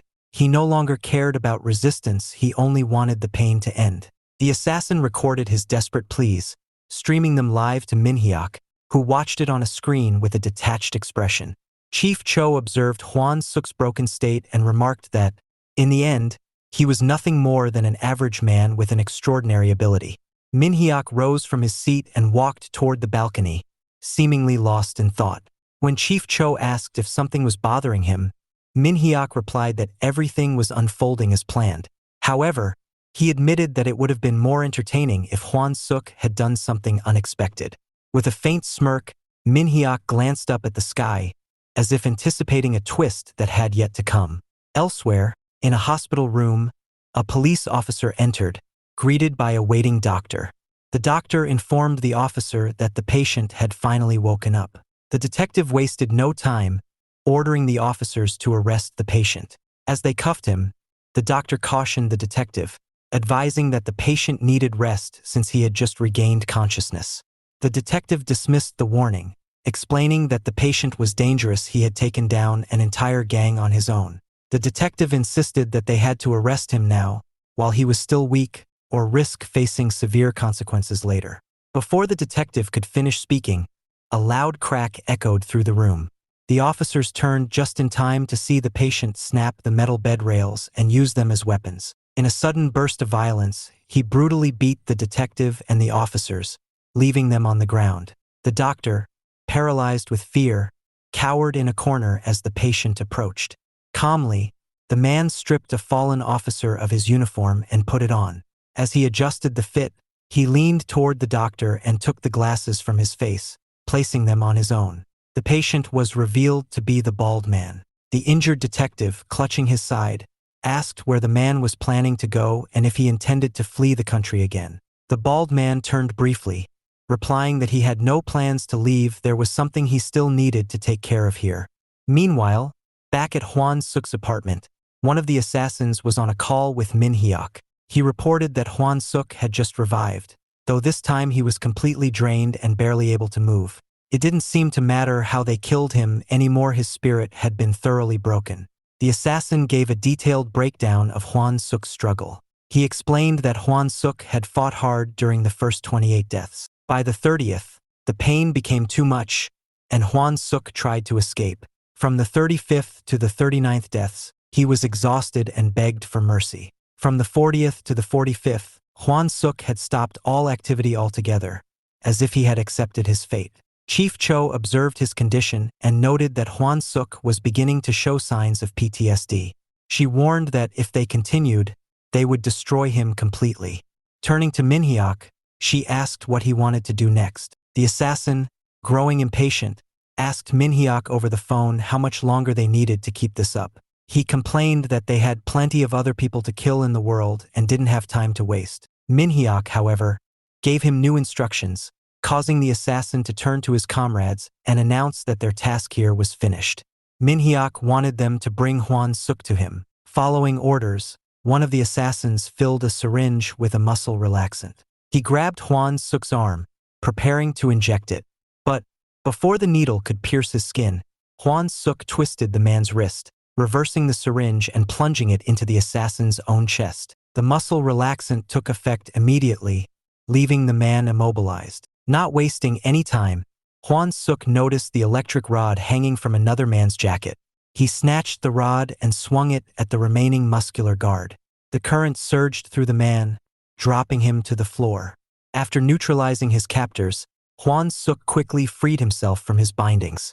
Turning to the assassin leader, he sarcastically called him Pikachu and asked if he had ever experienced the feeling of his blood vessels bursting. Amused, the assassin removed his red jacket and, with a smirk, acknowledged that Hwan-suk had been pretending all along.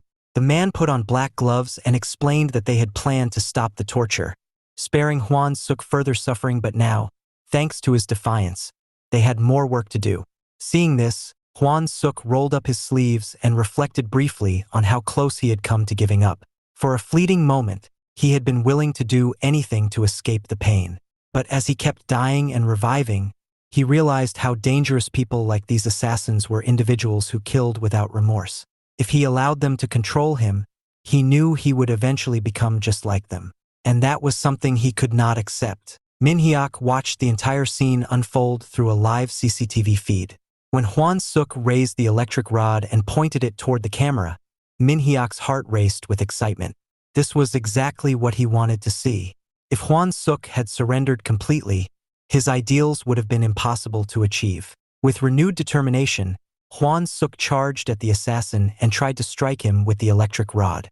But the man, anticipating the attack, caught it with his gloved hand. The rubber neutralized the shock, leaving the weapon useless. In retaliation, the assassin punched Hwan-suk in the face, following up with a series of powerful blows. As Hwan-suk staggered, blood dripping from his mouth, the assassin taunted him, calling himself a professional who could predict his opponent's every move. With a final punch to the jaw, the assassin sent Hwan-suk crashing to the floor. Though his body throbbed with pain, Hwan-suk smiled. After all the torture he had endured, a few punches felt insignificant. The assassin pulled out a sharp blade and coldly announced that he would skin Hwan-suk alive, ensuring that he couldn't die or live comfortably. Hwan-suk, unshaken, mentioned a bald man who used to say the same thing. Without warning, Hwan-suk pulled a lighter from his pocket and flicked it on. An instant later, an explosion rocked the room, setting the entire place ablaze. Flames surrounded them, and for the first time, the assassin looked afraid and confused. Hwan-suk calmly explained that the soundproofing tiles lining the walls were made of polystyrene, a material that burned exceptionally well. The assassin, panicked, bolted toward the exit. But before he could escape, Hwan-suk kicked him from behind, sending him sprawling to the ground. Seizing the opportunity, Hwan-suk grabbed the assassin by the neck with both hands, choking him with all his strength. Gasping for air, the assassin struggled desperately. Hwan-suk, with a grim smile, reminded him that once something had begun, it had to be seen through to the end. The assassin, his oxygen running out, managed to rasp that Hwan-suk was only acting recklessly because he knew he would revive if he died. However, the man warned that this time was different. If the apartment burned to the ground, Hwan-suk might not wake up in his usual spot. Minhuk, watching through the live feed, was momentarily shocked by this revelation. But Hwan-suk smiled, unbothered by the possibility. He didn't care anymore. As the assassin's strength faded, he desperately reached for a nearby blade and stabbed Hwan-suk in the stomach. The pain surged through Hwan-suk's body, but instead of despair, he let out a grin. After everything he had been through, the stab was nothing. Tightening his grip on the assassin's throat, Hwan-suk squeezed until the man lost consciousness. Releasing the limp body, Hwan-suk muttered that the assassin had messed with the wrong guy. The thick smoke from the fire filled the room, making it hard to breathe. Overwhelmed by the fumes, Hwan-suk's vision blurred, and he collapsed into unconsciousness. Just then, a man in a blue jacket made his way up the stairs toward Hwan Suk's apartment. Muttering to himself, he expressed frustration over Hwan Suk borrowing so much money and disappearing for months without returning his calls. As he reached the door, his eyes widened in disbelief at the sight of flames pouring from the windows. The man Yanga, Hwan Suk's old friend, stood there, bewildered by what he was seeing. A short time later, firefighters arrived and managed to contain the blaze. One of the firemen reported to his captain that they had rescued 2 individuals from the scene. They also confirmed that the resident of Unit 403, a student, was not home during the incident. Chief Cho arrived at the scene and immediately called Minhuk to report the situation. She informed him that the apartment was completely burned out. When Minhuk asked about Hwan Suk, Chief Cho replied that only the 2 cleaners had been found inside, suggesting that Hwan Suk had somehow escaped. She added that she wasn't convinced he was gone for good and intended to search for him. As the call ended, Minhuk leaned back with a grin. Things had taken an unexpected turn, but he found it thrilling. The thought of Hwan Suk potentially losing his ability to revive intrigued him. With a sly smile, Minhuk began to contemplate his next move. If Hwan Suk had truly lost his power, then perhaps it was finally time to kill him for good. Yanga slapped Hwan Suk's face, hoping to wake him up, and after a moment, Hwan Suk's eyes fluttered open. Disoriented, he found himself staring at Yanga and immediately felt overwhelmed with questions: why he was there, what had happened to his house, and how everything had spiraled out of control. Yanga, irritated by the confusion, mentioned that he had the same questions. He explained that he had come to check on Hwan Suk after months of no contact, though in reality, his visit was motivated more by money than concern. When Yanga noticed the unconscious man lying next to Hwan Suk, he asked him who the man was. Hwan Suk, startled, asked if Yanga could really see him. Without hesitation, Yanga pointed toward the man and told Hwan Suk that he was right there. Turning to look, Hwan Suk saw the assassin stirring awake, raising a blade to strike. Before the attack could land, Yanga yanked Hwan Suk backward, narrowly saving him from the blow. The assassin, unfazed by the miss, dropped the knife and pulled out a handgun. He aimed it at Hwan Suk's head, tauntingly asking if shooting him would be enough to stop him from coming back to life. Yanga, thinking the gun was a toy, didn't seem alarmed, but Hwan Suk's body shook in fear. He knew it was real. The assassin prepared to pull the trigger, but before he could fire, a large figure grabbed him from behind and lifted him off the ground. The bald man, moving with brutal efficiency, slammed the assassin's head into the pavement, knocking him unconscious. After dealing with the threat, the bald man turned toward Hwan Suk and Yanga, his expression cold and unwavering. He said he needed to ask Hwan Suk something, his tone making it clear that this was no friendly inquiry. Hwan Suk could hardly believe the bald man was still alive. It dawned on him that he was without any weapons and would have no choice but to fight barehanded. The bald man took a step forward, his gaze locked on Hwan Suk, and asked if it had been him who blew up the boat at the port. Hwan Suk, denying it, told him that it wasn't his doing. Yanga, still trying to make sense of the situation, asked what the two were talking about, confusion lacing his voice. The bald man, however, seemed to piece things together and muttered that it must have been Minhwa Kim behind the explosion. With no more words to offer, the bald man decided it was time to fight. He squared his shoulders and raised his fists, challenging Hwan Suk. Seeing no way to avoid the confrontation, Hwan Suk prepared himself for the fight. Just as the tension reached a breaking point, Yanga stepped between them, trying to defuse the situation. He suggested they talk things out instead of fighting, wondering aloud if Hwan Suk had done something wrong. The bald man didn't bother to respond. Instead, he drove his elbow into Yanga's face, knocking him down with a single blow, and immediately engaged Hwan Suk. The fight was brutal. The bald man delivered a powerful punch to Hwan Suk's stomach, causing him to stagger. Hwan Suk tried to retaliate with a punch, but the bald man dodged it effortlessly and followed up with a hit to Hwan Suk's face. Yanga, lying on the ground, felt the sting of the blow and touched his broken glasses. He muttered to himself, wondering what kind of trouble Hwan Suk had gotten himself into to attract these kinds of people. As he lifted his head, he saw the bald man grab Hwan Suk by the neck, pinning him down. Hwan Suk, realizing he couldn't win in a fair fight, spotted the assassin's handgun lying on the ground. In an attempt to provoke his opponent, Hwan-suk hinted that the bald man's actions were tied to the one-eyed man. He mentioned that he knew about the two using a couple's app, hoping to unsettle him. The bald man's expression darkened, and his anger boiled over. Enraged, he punched Hwan-suk again, sending him sprawling onto the road. As Hwan-suk hit the pavement, his hand found the gun. He tried to raise it, but the bald man grabbed him by the hair and wrestled the weapon away with ease.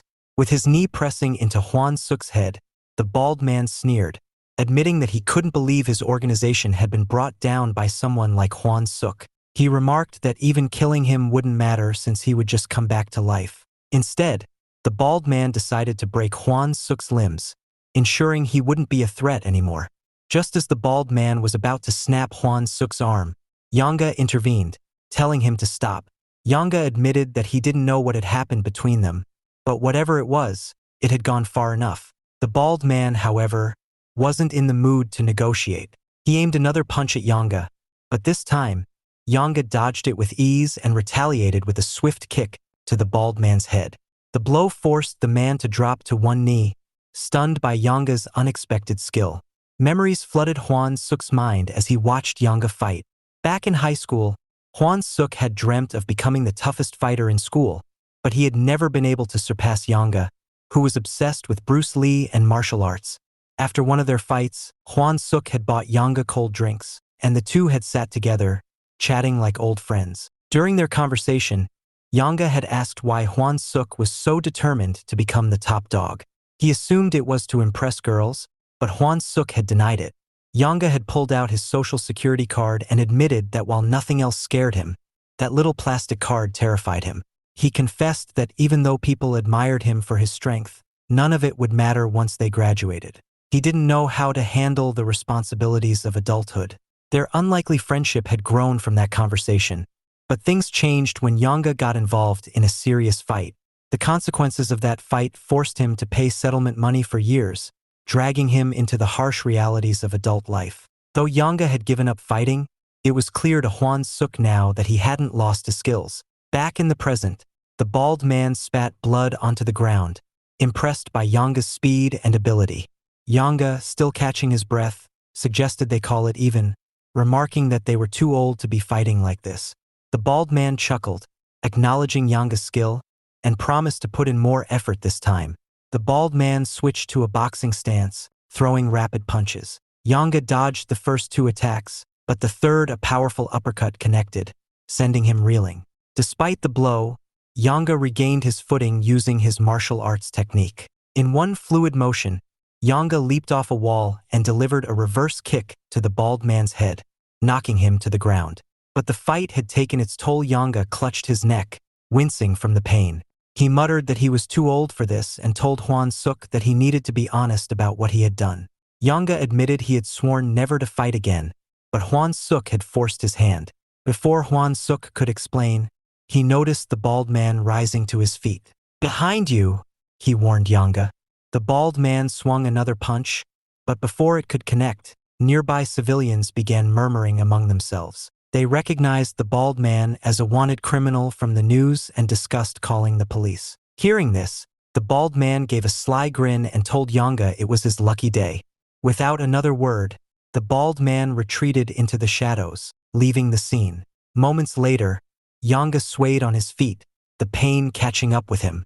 He lost consciousness and collapsed onto the ground. The next morning, Yanga woke up in his house, realizing that Hwan-suk had carried him back. His head throbbed painfully, and with a groan, he told Hwan-suk that he was big trouble. Just as Hwan-suk tried to speak, Yanga cut him off, saying they'd talk later. He needed more sleep. However, Hwan-suk interrupted again, this time asking Yanga to teach him how to fight. Yanga joked, telling him that he was getting too old to teach anyone to fight. But when he noticed Hwan-suk's serious expression, he asked why he was suddenly interested in learning. Hwan-suk responded grimly, saying that if Yanga didn't teach him, he might end up dead.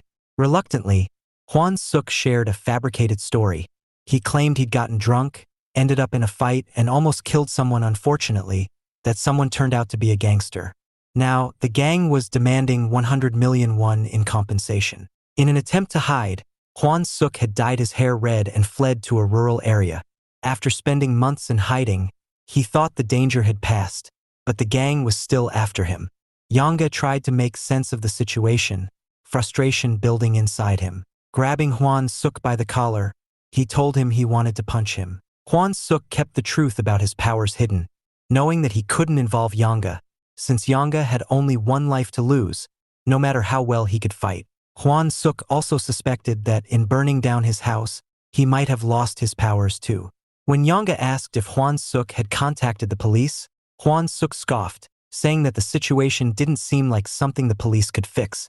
With a sigh, Yanga put on a blue jacket and told Hwan Suk to follow him outside. Hwan Suk initially thought that his lessons were about to begin, but Yanga made it clear he didn't have time to teach, he had to make money. Confused, Hwan Suk asked where they were going. The two made their way to Lim Gym. Yanga explained that he had sent Hwan Suk there last year to stop him from wasting his time like a loser. However, Hwan Suk had quit after only a week, exhausted by the workouts. At the gym entrance, a muscular man named Gwansu greeted Yanga, saying it had been a while. Yanga asked if the master was around, and Gwansu replied that he was asleep in his office. Turning to Hwan Suk, Yanga asked if Gwansu remembered him. Gwansu gave a dry chuckle, of course. He remembered the guy who had thrown a mop at him last year, leaving a scar on his face. Hwan Suk bowed deeply, apologizing for what he had done. Gwansu, still amused, asked Yanga what this was all about. Yanga admitted that the situation was complicated, but Hwan Suk needed to start training again. Gwansu laughed, saying he didn't expect much from Hwan Suk, but Yanga insisted that he had changed. After some friendly banter, Gwansu agreed to let Hwan Suk back in, though he warned it wasn't really up to him, it would depend on the master. Gwansu then challenged Hwan Suk to a fight in the ring to see if he had truly changed. Yanga objected, but Hwan Suk accepted the challenge. Yanga, reluctant but resigned, rang the bell to start the fight, warning that it would only be one round. Gwansu wasted no time, landing a powerful punch to Hwan Suk's face, followed by several more blows. The noise from the fight stirred someone awake in another room. A man with long hair stepped out, grumbling about who dared to disturb his nap. It was the master, who had just woken up. Spotting the fight in the ring, he asked Yanga what was going on. Yanga told him to stop Gwansu, but the master shook his head, reminding him that the ring was made for fighting. Curious about the new guy in the ring, the master asked who he was. Yanga explained that Hwan Suk was the one who caused a scene and quit the gym last year. The master couldn't quite recall, admitting that too many people quit in a similar way. As he watched the fight unfold, the master noticed that Hwan Suk kept moving forward, despite taking hit after hit. A grin spread across his face, he was impressed. Even after so many punches, Hwan Suk stood his ground. Gwansu, visibly shaken, began to question what was wrong with him. Hwan Suk, still smiling, told Gwansu that compared to what he was facing now, those punches were nothing.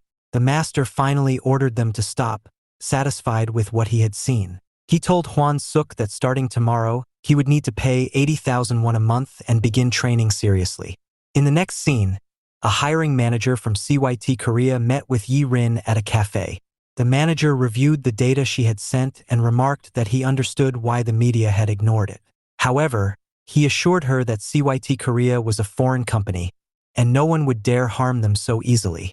Concerned about the potential backlash, the manager asked if she was ready for the consequences.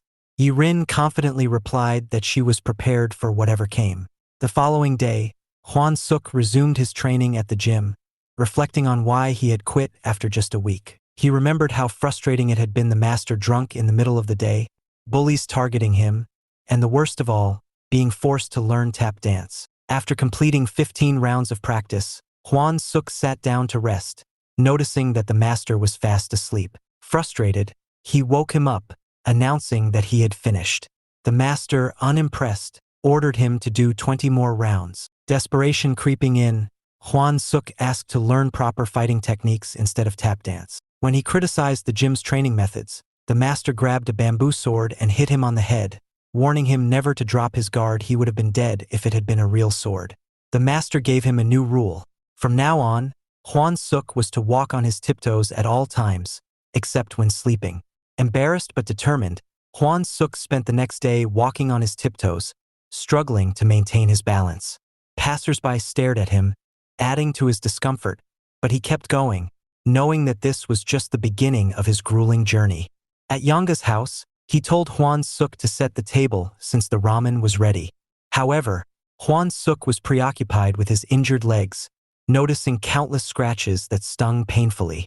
He asked Yanga if the master had also made him do tap dance in his early training.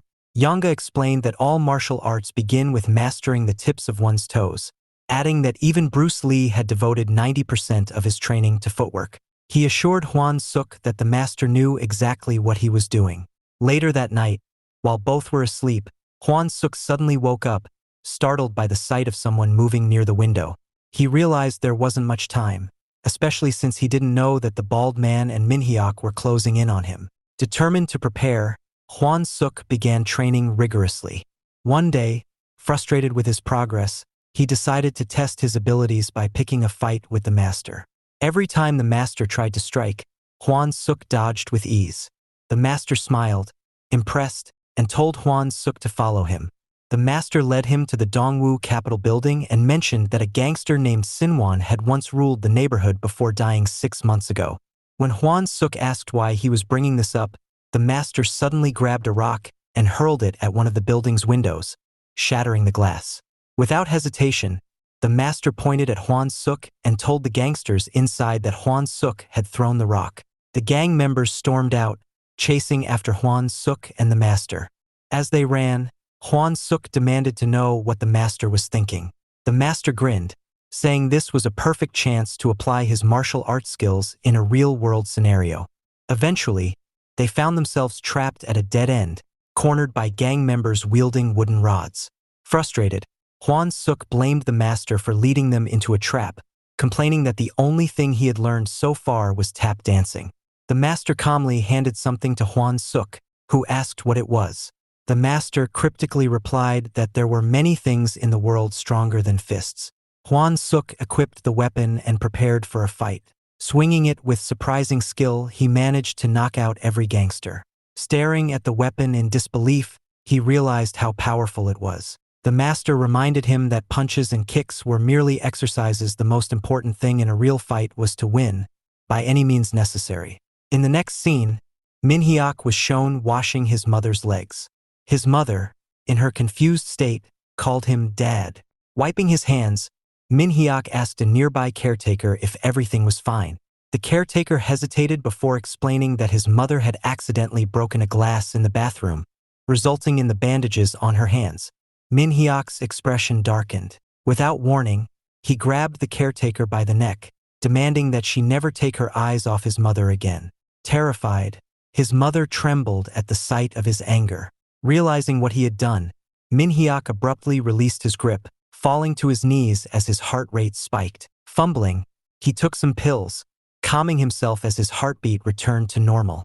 His mother tearfully promised never to upset him again, while Minhuk reassured her that he would soon get rid of the people who had hurt her and restore her health. Back at Hwan Suk's apartment, he arrived to find a police investigation banner blocking the entrance. Standing in front of the burnt remains of his home, he sighed, lamenting not the loss of his belongings, but the fact that his entire collection of adult videos 2 terabytes worth was gone. Turning toward Yi-Rin's apartment, he felt a pang of guilt, realizing he had nearly burned down her place too. It had been months since he last saw Yi-Rin, and he hoped Minhuk hadn't done anything to harm her. Placing his hand on her door, he silently promised to put an end to everything, asking her to prepare a warm meal for him when he returned safely. Just as he finished his thought, he noticed Yi-Rin standing behind him, surprised to see him there. Embarrassed, Hwan Suk apologized, thinking she had been asleep. Curious, he asked why she was out so late. Yi-Rin told him she thought he had moved out in May and mentioned that the landlord had rented his old apartment to a handsome new tenant. She asked if he had come back to see her, making Hwan Suk smile awkwardly. He explained that he had heard his house had burned down and wanted to see the damage. After a brief farewell, he wished her good night and turned to leave. Before he could walk away, Yi-Rin called out, asking if he wanted to stay with her that night. Startled, Hwan-suk turned around, only to decline the offer. Smirking, Yi-rin hinted that she had something in mind for them to do, leaving Hwan-suk blushing furiously. The next scene shifted to a quiet riverside, where Hwan-suk and Yi-rin sat on a bridge overlooking the water. Hwan-suk couldn't help but feel let down. Her invitation had sounded much more exciting than this peaceful outing. Curious, he asked what she wanted to do. Yi-rin replied that the river view was beautiful, leaving Hwan-suk slightly disappointed by the simplicity of her answer. Sitting beside her, he offered her a milk carton. She scolded him, saying she wanted a beer instead, and snatched a beer can from his hand. Just as she began drinking, Hwan-suk grabbed it back, reminding her that she wasn't old enough to drink yet. Despite the playful bickering, they soon found themselves enjoying the serene view together. After some time, Hwan-suk asked how Yi-rin was doing. She told him that she was now a senior in high school and just wanted to graduate. A flashback revealed how, despite her father's encouragement to stay in school, she had wanted to drop out to pursue something important. She had tried to contact people who worked with her father, but no one was willing to help. One man, Mr. Park, had seemed helpful, but when he made an inappropriate advance toward her, Yi-rin left in disgust. Later, through research, she discovered that CYT Korea was a company free from external pressure, and she hoped they might assist her. With that hope, she had sent data to their manager, Mina. Back in the present, Yi-rin began crying quietly by the riverbank. Concerned, Hwan-suk asked what was wrong. Instead of answering, she rested her head on his shoulder, insisting she wasn't crying but simply wanted to stay like that for a while. Hearing this, Hwan-suk gently placed his hand on her shoulder, letting the moment linger in silence. In the morning, as Yi-rin prepared to leave, Hwan-suk asked where she was going. She responded that she had to go somewhere far. Before parting, she thanked him for staying with her and said goodbye. But Hwan-suk stopped her, asking for her phone. Taking both her phone and his, he installed a location tracking app. He explained that this way he could track her movements in real time and assured her that if anything happened, he would come running. Hearing this, Yi-rin smiled and thanked him before heading off in the opposite direction. As she walked, she glanced at her phone, noticing the tracking app. Just then, Mina called, asking if she was ready since they had only an hour left. Yi-rin assured Mina that she would be there soon. Before continuing, she looked back and saw Hwan-suk leaving. A wave of conflicted emotions hit her. Though there had been many moments she wanted to lean on him, she no longer wanted to involve him in her situation. With a heavy heart, she threw the phone into a nearby trash bin. Meanwhile, Hwan-suk arrived at Yonga's house. When Yonga asked where he had been all night, Hwan-suk brushed it off, saying he had been nowhere. Yonga asked if he was hungry, but Hwan-suk replied that he intended to get some sleep. Checking his phone, Hwan-suk noticed that Yi-rin's location still showed as being at the Han River. He tried to close his eyes and rest, but Yonga's TV broadcast grabbed his attention. The news reported that Yi-rin, the daughter of a man killed by gangsters, was accusing Dowan Group of hiring the criminals as corporate raiders. The broadcast mentioned that she was holding a press conference at the Wajin building in Jongyo. At that, Hwan-suk's eyes shot open. He immediately rushed to Yonga's laptop to confirm the news, seeing Yi-rin on the live broadcast. Without hesitation, he bolted out of the house. At the press conference, reporters swarmed around Yi-rin, cameras flashing as she began her statement. She revealed that her father had been beaten to death by gangsters hired by a ruthless corporation. After his funeral, she had dropped out of school to investigate the company responsible for his death. Through her efforts, she uncovered two shocking truths. Elsewhere, Minhuk and Chief Cho were also watching the broadcast. Yi-rin disclosed that the company behind the hired gangsters was none other than Dowan Group. Additionally, she revealed that her father wasn't the only victim. 31 other companies had also been targeted.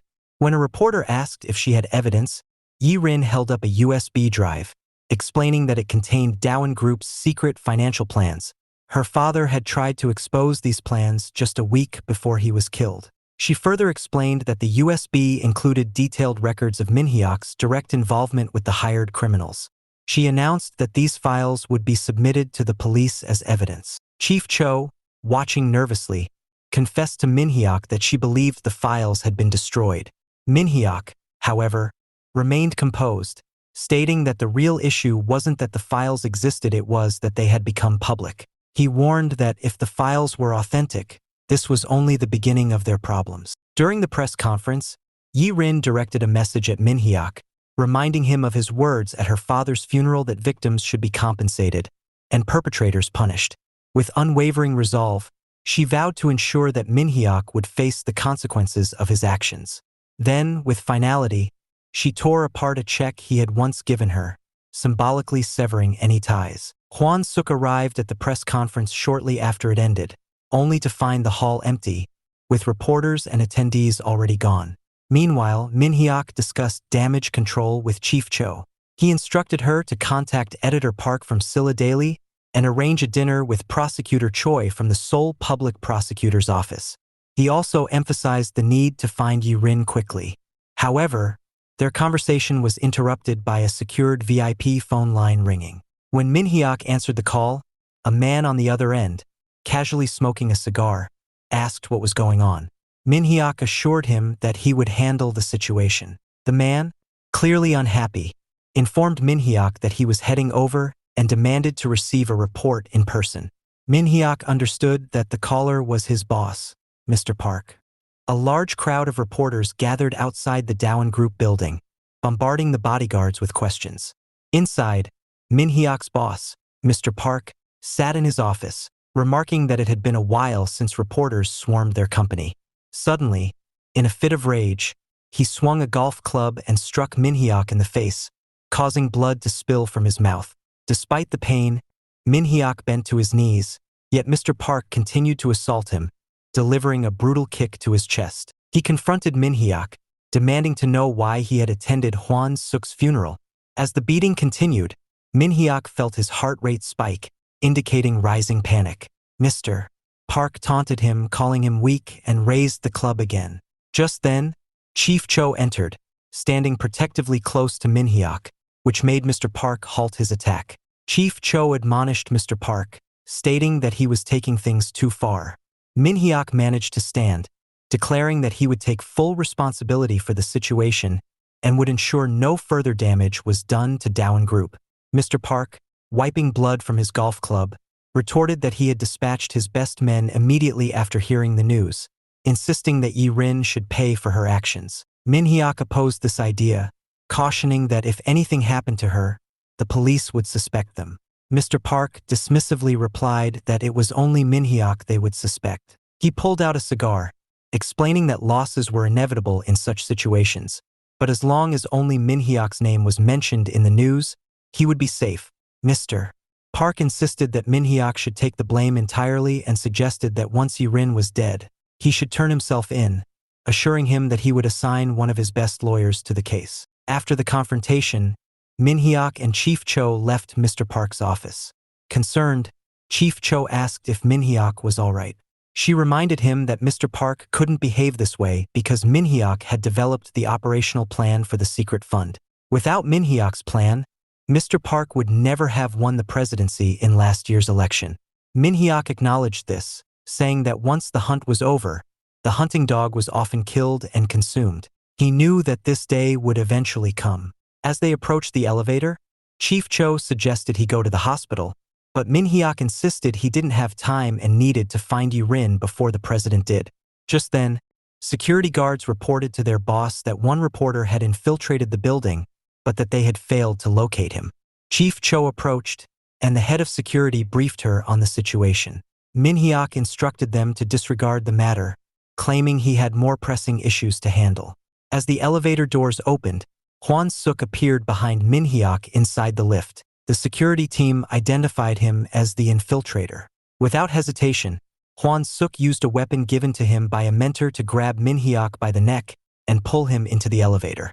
Chief Cho and the security guards rushed to intervene, but the lift door closed before they could reach Minhyuk. Chief Cho pounded on the door, noticing that the elevator was descending. She ordered the security team to stop the elevator, prioritizing Minhyuk's safety. Inside the lift, Hwan-suk tightened his grip around Minhyuk's neck, warning him that if he dared to lay a finger on Yi-rin, he would kill him. In response, Minhyuk smiled, impressed that Hwan-suk had arrived so quickly. He taunted Hwan-suk, claiming that Yi Rin would soon be dead. Hwan Suk demanded to know what Minhyuk had done to her. Minhyuk then pulled out his cell phone, revealing that the radio frequency was exclusively owned by Dowan Group board members. Over the radio, Hwan Suk could hear that teams were searching for Yi Rin, and one had successfully located her based on her cell phone GPS. However, the phone was found in a trash can by the Han River. Minhyuk informed Hwan Suk that an order to eliminate Yi Rin had already been given. Furious, Hwan Suk punched Minhyuk in the face, demanding he tell all teams to stop their search. Minhyuk replied that the order had come from one of his superiors, asserting that Yi Rin had gone too far and that the entire Dowan Group was now after her. He emphasized that it was out of his control. As the elevator reached the 4th floor, the doors opened to reveal a throng of security guards wielding steel rods. Hwan Suk, still gripping Minhyuk's neck, warned the guards not to move, threatening to snap Minhyuk's neck if they did. He stepped out of the lift, still holding Minhyuk hostage. However, Minhyuk smiled at the security team, instructing them to attack him without worrying about his safety. The security team hesitated, aware that Minhyuk was a hostage, but he insisted they follow orders to subdue Hwan Suk and warned them not to make him repeat himself. The pressure mounted among the guards as they contemplated their next move. Hwan Suk suddenly squeezed Minhyuk's neck tightly. One of the guards came up behind him and hit Hwan Suk with a rod, causing his grip to loosen and allowing Minhyuk to escape. Minhyuk then threw a cell phone toward Hwan Suk and told him it was a reward for coming all the way there. He got inside the elevator and said that the phone would be useful if Hwan Suk could get out of there alive. After the lift doors closed, all the guards ran toward Hwan Suk to attack him. He somehow dodged some attacks, grabbed the phone, and started running. The guards were chasing him, and he remembered what his master had taught him. The first rule of fighting was that if he was outnumbered, he had to stand with his back against a wall so that they could not get him from behind. Hwan Suk reached a dead end in the building, meaning no one could catch him from behind. He then took out his weapon and knocked out one of the guards. After that, he started swinging his weapon again and again, knocking down several guards. One guard took out a knife from his pocket, but Hwan Suk cut the knife in half with his weapon and hit the guard in the face. The cell phone rang, and someone on the line informed him that a team had found Yi Rin Cha's location, confirming that she was in the Sit Korea building in Mapo. Hearing this, Hwan Suk lost his focus on the fight, and a guard stabbed him from behind. Blood flowed from his back, but he managed to knock the guard out. Afterward, he overheard that all the agents were positioned in front of the Sit Korea building and that President Park had ordered them to seize Yi Rin Cha immediately. Hwan Suk realized he didn't have enough time and started running with the knife still stuck in his back. His vision began to blur as he approached the elevator and pressed the button, knowing he needed to get to Sit Korea in Mapo before something happened. The elevator reached the 4th floor, and when the doors opened, Hwan Suk saw another large number of guards waiting for him.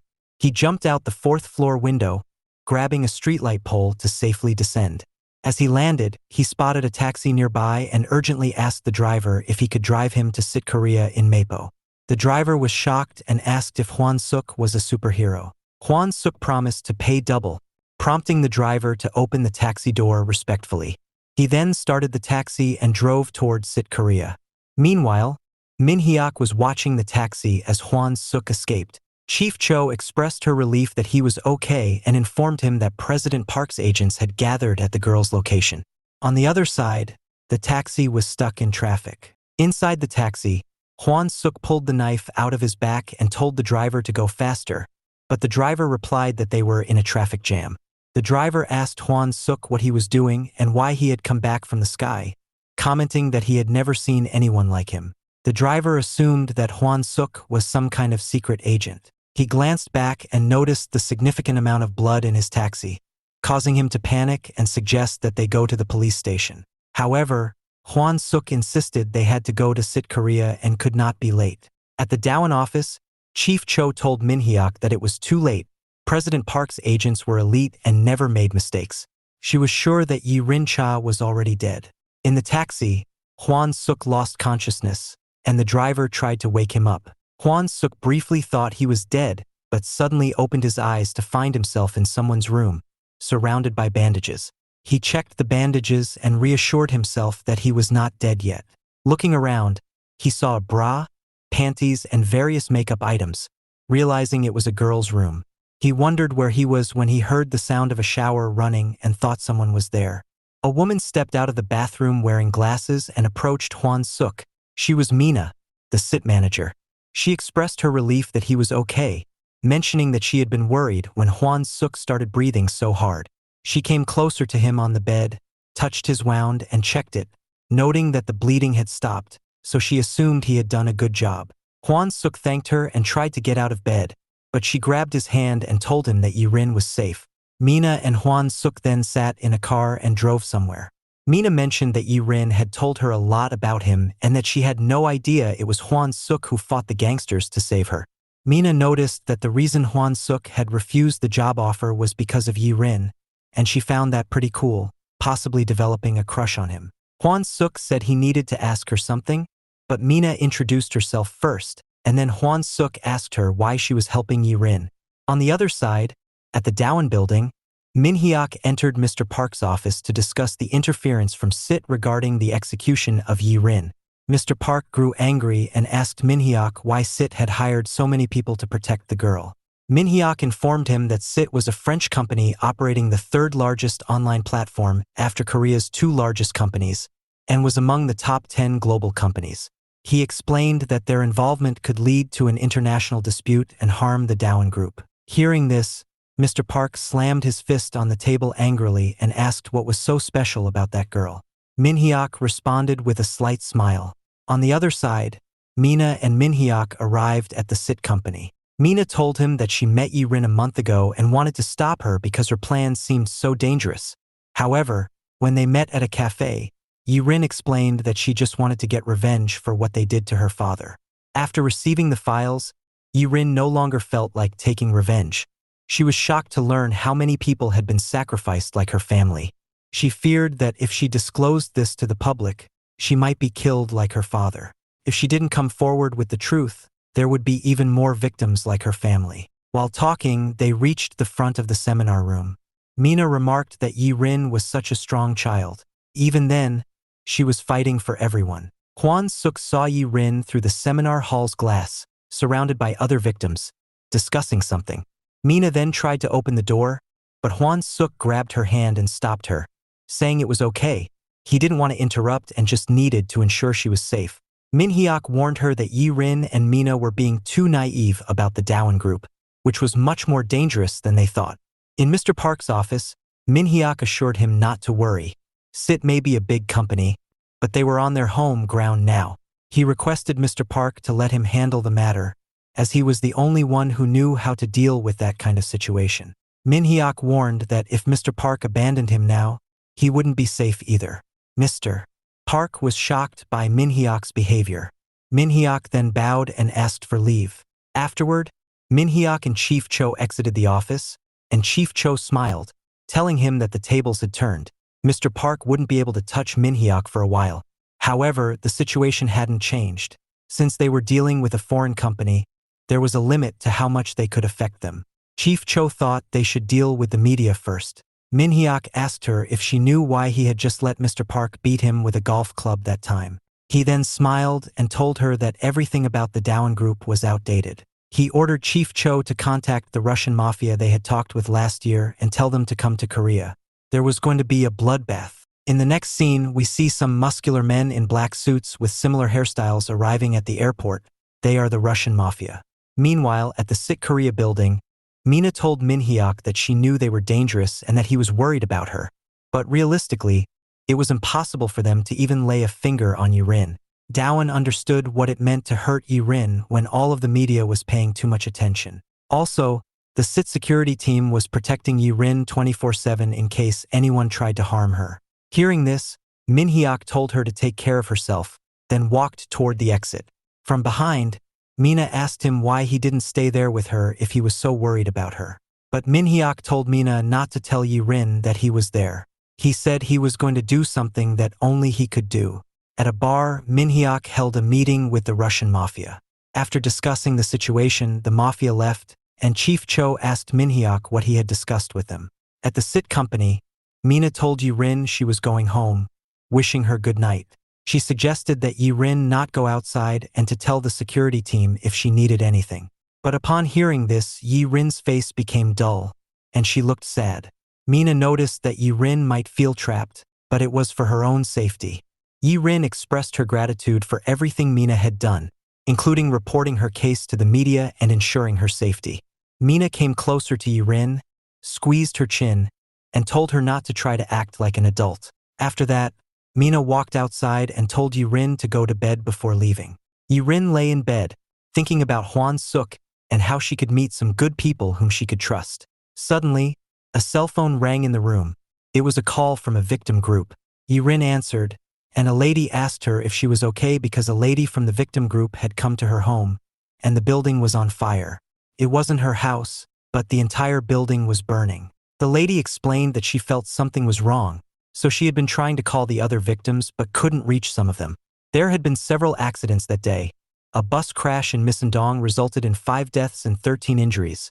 A gas explosion in Hyuksikdong burned a building to the ground, and in Bakdaldong, Anyang, a steel frame fell on a man in his 50s, killing him instantly. Minhyuk was watching the news when Chief Cho informed him that 12 out of the 31 members of the victim group had been confirmed dead so far. The lady who called Yi-rin was named Hyong Suk Shim.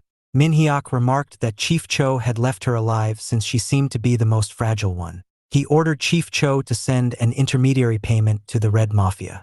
Chief Cho expressed her confusion, saying that using violence at that moment might work against him.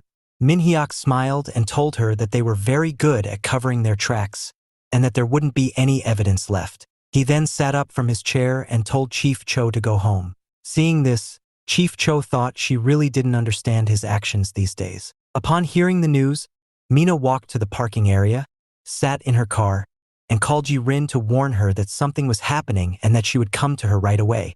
She pressed the start button, and a blast sound echoed through the phone. There was an explosion in Mina's car. Yi-rin then stepped outside the secure room, but a security guard stopped her and asked what was going on. Yi-rin replied that she had to go. Mina was in danger. Suddenly, the security guard heard a voice on his device. The other guards reported an emergency on the first floor near the main gates. The victims of the Dowan group wanted to see Yi-rin right away.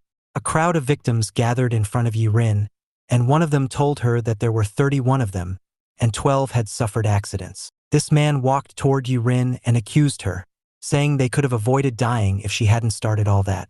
He insisted they were all going to die because of her. Witnessing the behavior of her own people, Yi-rin began to cry, and one of the ladies who had called Yi-rin earlier screamed, insisting that enough was enough. They all agreed to fight together, so why was everyone blaming everything on Yi-rin? On the other side, Minhyuk was at home, on a call with someone, asking if the rest of the victims had headed to Sit Korea. After saying this, he told the person they didn't have to do anything and ended the call. He sat at the dining table for dinner with his mother, speaking in a foreign language so his mother couldn't understand. She was impressed to see him speak fluently. At Sit, a lady remarked that they were the ones who had hidden behind Yi-rin in the first place. Suddenly, she received a call from an unknown number. Picking up the call, she was shocked by what the person on the other end had to say.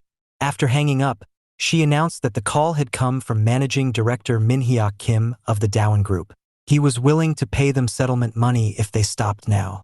Every victim would receive 1 billion won in settlement, but there was one condition. They had to bring Yi-rin to the Dowan Group. Just when they were talking about this, Cha Yi-rin came to the scene and overheard them. Hearing all that made her tear up, and it presented for a perfect opportunity for all the people to capture her. Yi-rin tries to escape from them, but they're too many in numbers, and easily get her. The security guards saw this, and one of them wanted to make a move. But a different one stopped him as they were only instructed to protect Yi-rin from the Downun group. But these people aren't from the Downun group, so they don't need to get involved in personal matters. They watched as Yi-rin gets dragged to the outside. Eventually, the Red Mafia lackeys arrive with a truck and load up not just Yeren, but a lot of other people with her. Inside, they cry out and try to ask for forgiveness, but they get locked. Yi-rin realizes that all of this is happening because of her, and she can't help but cry. The Red Mafia lackeys make sure that everyone is loaded on before they get ready to drive off. But They're stopped before they can do so by a mysterious flame going off. Everyone inside the truck noticed something was going on and wondered what it was. Before long, the doors to the container opened, and it was Hwan Suk. He asks a baffled Yirin if she was crying again, before telling her to calm down and not worry, because he is here for her. Just then, the rest of the Mafia arrive, and they don't look pleased. Hwan Suk notices them and asks them if they're the people Kim Minhuk hired to get his dirty work done. However, Hwan Suk did see this coming, which is why he has contacted allies of his own. Those allies being members of the Lim Gym. At first, the Red Mafia don't really care about what's going on. The leader laughs out seeing how outlandish the people Hwan Suk brought with him are. The leader then tells his people to just get it done and over with quickly, as he goes away. One of the guys was about to follow the order from the leader, but before he can even turn, Gwang Cheol Lim, the owner of the Lim Gym, takes him out with a massive head kick. This puts everyone on notice, as they realize that the Lim guys aren't pushovers. Gwang Cheon Lim gathers back from the attack and tells his guys that he thinks the opponents are members of the Russian Mafia based on their head size. He notes that the Russian Mafia are known to be extremely cruel, but that is what excites him. He wants to take them on. This makes two guys from the Red Mafia try to attack Gwang Cheon with knives. They try to attack him head-on, but Gwang Cheon, despite his age, is too quick for them. He easily evades the attacks with his superior reflexes before kicking the knives out of their hands with perfectly placed kicks. The kicks send the knives up in the air. Ever the opportunist, Gwang Cheon jumps up in the air and does a flip kick to the knives. The knives are redirected towards the gangsters, who get impaled by it. As this was going on, another one of them tried to bring out an peculiarly designed gun. But before he could bring it out, Gwang Cheon was already face to face with him. Gwang Cheon dodges through his block and stabs his eyes with his finger, blurring his vision. Gwang Cheon then picked the weird stick-like object and wondered what it was. He presses on the trigger, which fires a shot and takes out the gang member, which makes him realize it was a gun. The leader of the Red Mafia was absolutely flabbergasted by what he was witnessing. A small old man taking out all of his subordinates in one go, leaving him alone. As he was thinking of this, the Lim guys were berating the gym owner for beating up everyone on his own, making them come for nothing. They continue their pointless argument, while Hwan Suk rescues Cha Yi-rin from the container. He tells her everything will be okay, while she asks him how he got here. The people inside, who were the same people who tried to sell out Yi-rin, were now asking Hwan Suk for help. They ask him to save them. Hwan Suk kicks one of the guys in the guts and states that he won't be saving sellouts like them. He questions their morals when they got ready to sell out Yi-rin, and now they're begging to be saved. He shames them for being crappy adults and takes Yi-rin from them. He tells Yi-rin to come with him to the taxi, as they will be going to the place they were supposed to go to. As they were going there, the Red Mafia leader notices this and realizes that the main target was going out of their grasp. Meanwhile, the Lim Gym guys were done playing rock, paper, and scissors to decide who was coming up next. It was none other than John Guan-su. He came forward, declaring himself as the ace of the gym, which Gwang Cheon opposes to, and vows to teach the leader a lesson. The leader notices the danger, and due to him having other things to attend to, he throws a smoke bomb to get out of there. The Lim guys were shocked to see the leader having smoke bombs, but they soon started taking the smell in and realized that it was chemical gas. It reminded Gwang Cheon of his military training. As this was going on, Hwan Suk and Yi-rin had gotten inside the taxi and were driving off in speed, because they can't afford to waste time. Inside the taxi, the driver tells Hwan Suk that he can't fool him. The driver claims to know Hwan Suk's secret, saying that he is a military personnel fighting against an international spy. Hwan Suk is weirded out by his obnoxious guess and tells him to shut up and drive. Meanwhile, Yi-rin was still crying. She is still blaming herself over everything that happened. She cries and says that she is the reason why all those people passed away. 12 of them, and Mina as well. She was too traumatized by everything that had occurred. Hwan Suk comforted her, telling her it's not her fault. But before he can tell her more, Hwan Suk notices the Red Mafia boss riding on a motorcycle, and with a handgun pointed towards them. Hwan Suk immediately ducks down with Yi Rin to avoid the bullet, which is shot at them. They manage to do so, but the danger still lies. Yi Rin apologizes to Hwan Suk, because he was dragged into this because of her. Hwan Suk doesn't think of it like that. His first priority is to save Yi Rin and take care of the problem. He leaves a hefty fare for the driver and tells him to take them to the destination no matter what. The driver tells him to not worry, as he assures to try his hardest. Yi Rin is confused by all this, so Hwan Suk tells her to go alone for now. Before Yi Ri could stop him, Hwan Suk jumps out of the car and into the Mafia leader. Even the Mafia leader can't comprehend this move and gets taken out by the dive from Hwan Suk. The motorcycle crashes, leaving them both bloodied and injured. It was the highway, so a truck was coming towards them in full speed. Noticing this, Hwan Suk grabs the Mafia leader and positions himself and the leader in front of the truck. The Mafia leader pleaded to be let go. He couldn't believe that Hwan Suk was willing to sacrifice himself for this. Hwan Suk states that he wasn't sacrificing himself. It was what he wanted to do. He needs to do it to see if he can still revive, now that his house has been burnt down. The truck driver was forced to make a turn due to the motorcycle lying on the road, and that turn made sure that he hit Hwan Suk and the Mafia leader. The impact of the hit sends both of them flying. The Mafia leader immediately feels the damages and guesses that he doesn't have much to live. He, however, notices his handgun lying around and wanted to make use of it. But Hwan Suk grabs his hand, stopping him, before hitting him with a wicked punch to knock him out. The driver, confused, rushes out to see what happened. Hwan Suk tells him that the Mafia leader is a crazy gunman who is responsible for taking lives of several people today. He tells the driver to tell the police about this. The driver reckons that Hwan Suk might be a detective and is more concerned about what will happen to him for causing the accident. A severely injured Hwan Suk slowly walks his way out of there. He understands that his insides are messed up and that he might be leading to an internal organ failure. Because he has passed away so many times, he knows when it's time, and he can guess that it's almost time.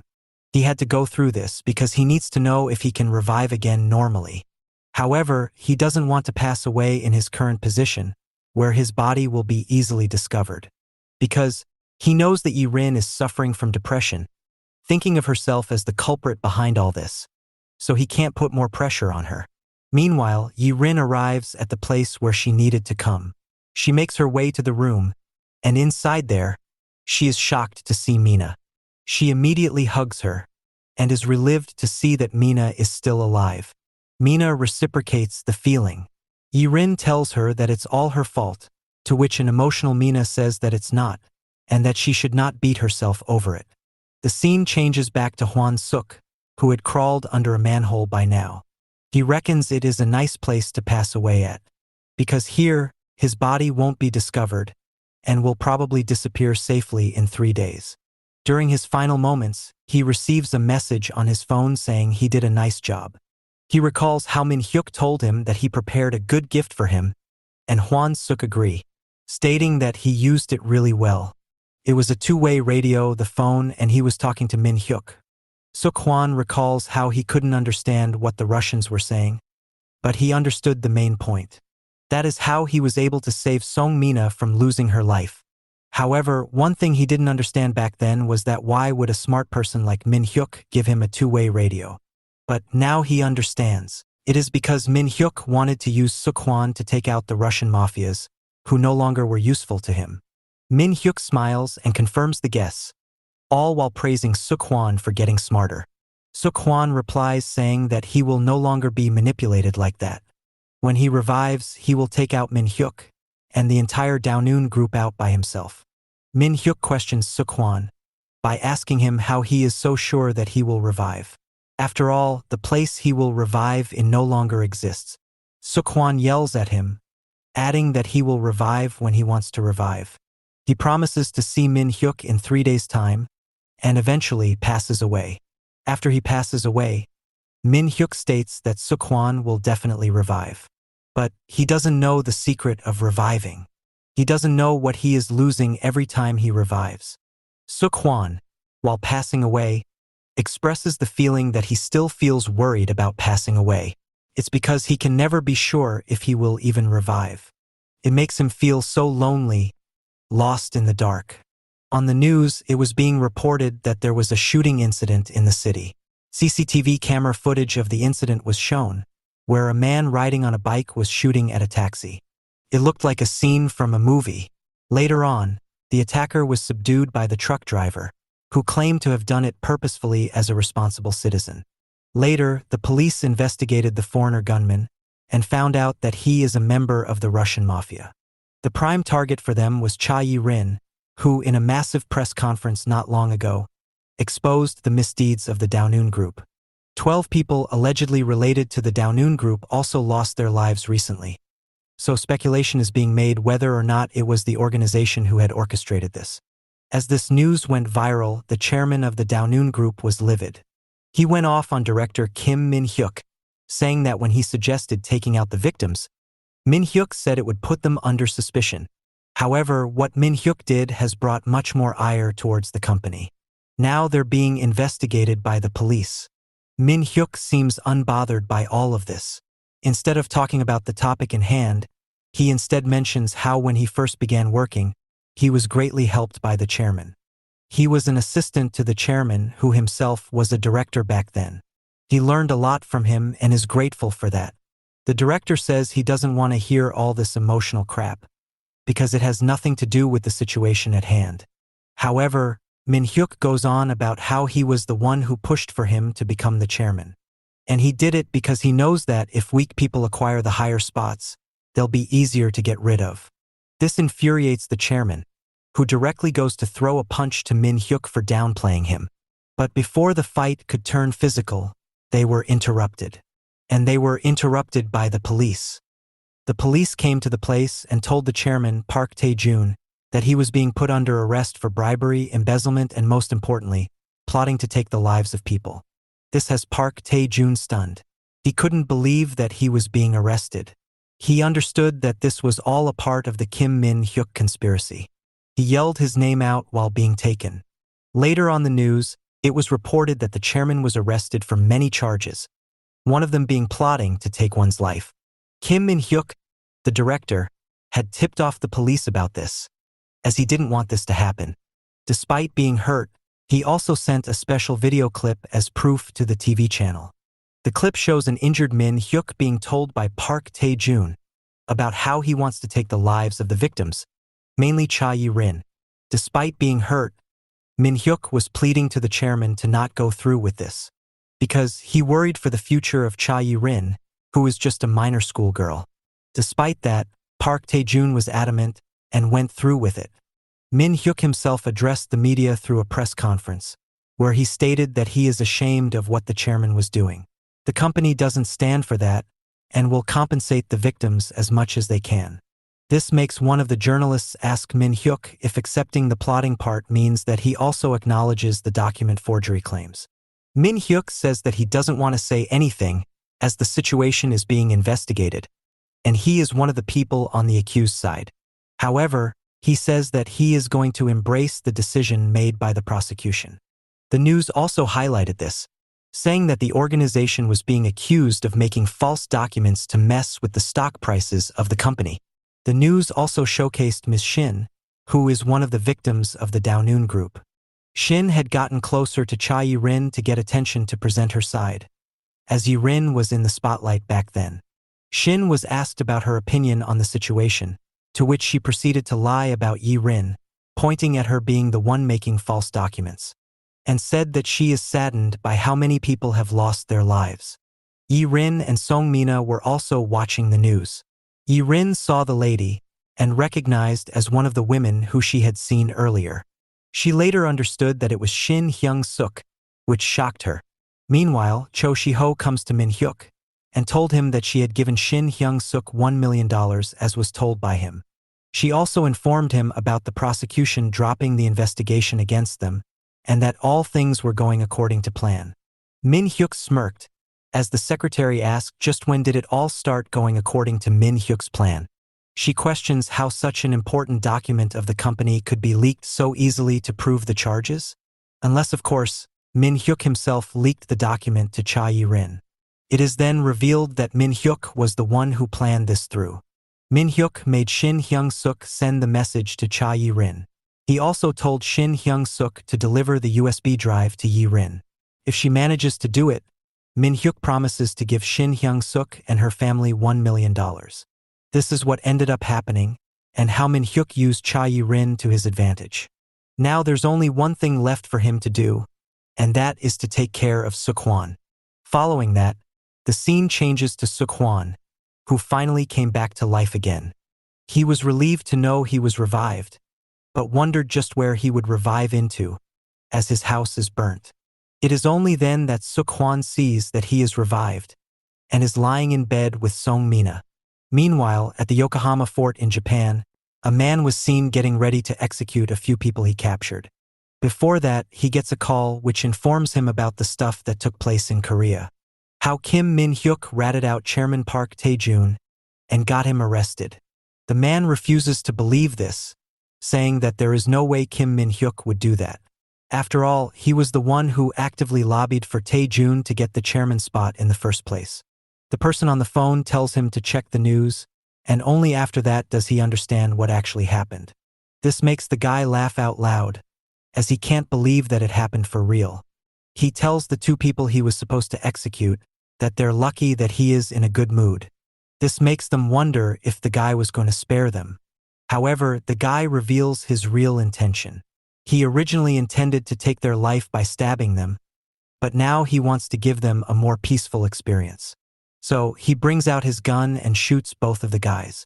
After executing them, the guy tells his lackey to arrange the fastest flight back to South Korea, as he needed to go there immediately to sort things out. This guy was none other than the vice president of Daeun Group, Choi Sung-kyu. Following this, the scene shifts to Song-mina's apartment, where both Suk-hwan and Mina were shocked to see that they were in the bed with each other. Not only that, but they were low-key spooning. The shock finally takes over, and Suk-hwan quickly moves away from Mina. He deeply apologizes for getting in the bed with her.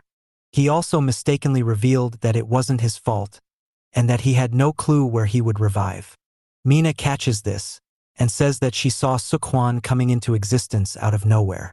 It's like he wasn't there, but in a flash he was right beside her. Suk-hwan lies to protect him, as he thinks that if he reveals his reviving ability to Mina, she will think of him as an alien. He tells her that she must have not seen him coming because she wasn't wearing her glasses. He then proceeded to leave, stating that he must have gotten here by mistake, as he was drunk last night. However, Mina drags him down and mounts on top of him. She states that while she might not have been wearing glasses, she doesn't see wrong from such a close distance. Besides, she heard him saying something about reviving, so she doesn't want him to make her wait more and tell her all about it. Being pressed into a tough predicament meant that there was no other way out of this for Suk-hwan. So, Song-mina became the first person he ever told about his reviving secret. Mina listened attentively, but there was also a sense of disbelief. After all, his story is unbelievable, and even he himself wouldn't believe it. Suk-hwan noted that Mina can choose to think of him as a weirdo for being like this. After all, his story is unbelievable, and even he himself wouldn't believe it. Mina replies that the story really is fascinating and out of the range of believability. However, what bothers her is the fact that he went through all of this alone. Mina wonders how Suk-hwan managed to fight such a tough battle on his own, constantly losing his life, being uncertain, and coming back to life unknowingly. It must have been tough on him. This strikes a chord with Suk-hwan, who goes back in his thoughts, thinking about all the times he had to revive, how he was alone and had to endure through the toughest times. Through all that, Suk-hwan never thought anyone would understand his situation, but to have Mina is a relief for him. It makes him feel good. Suk-hwan quickly comes back to what's important and asks Mina about Yi-rin and how she's doing. He made sure to send her to Mina's place because he knew that she would be safe here. But Mina drops a bombshell by saying that she is sorry because Yi-rin is already doing her own thing. This shocks Suk-hwan. The scene changes to the Downun Group headquarters, where the higher-ups are holding a meeting. A poll is being held to know whether they want to dismiss Kim Minhuk from his position of executive director. The poll is being supervised by the president of Downun Group, Shin Echul. Echul gives Kim Minhuk an opportunity to explain his actions before they make a call on him. Minhuk refuses to say anything, which makes it clear to Echul that he won't be making any excuses for his actions. Everyone started voting, and a lot of them were on board for the dismissal of Minhuk. Just then, Choi Sung-kyu makes his return to South Korea. He enters the office and declares himself home and tells everyone that they smell like kimchi. Echul asks Sung-kyu why he was here, because Echul told him not to come back to Korea until all the charges against him were taken care of. Sung-kyu doesn't care though. What he does say, however, is that he doesn't want to dismiss Kim Minhuk. After all, what did Minhuk even do? Someone like Park Tae-jun was useless to the group and made tons of crappy decisions which cost the group, so he isn't wrong for selling him out. Sung-kyu says while laying his arms around Minhuk. Echul doesn't get what Sung-kyu means, but Sung-kyu quickly clarifies that he is against the dismissal of Minhuk. Why dismiss him when you can just finish him off on the spot? Sung-kyu says while pointing his gun directly at Minhuk.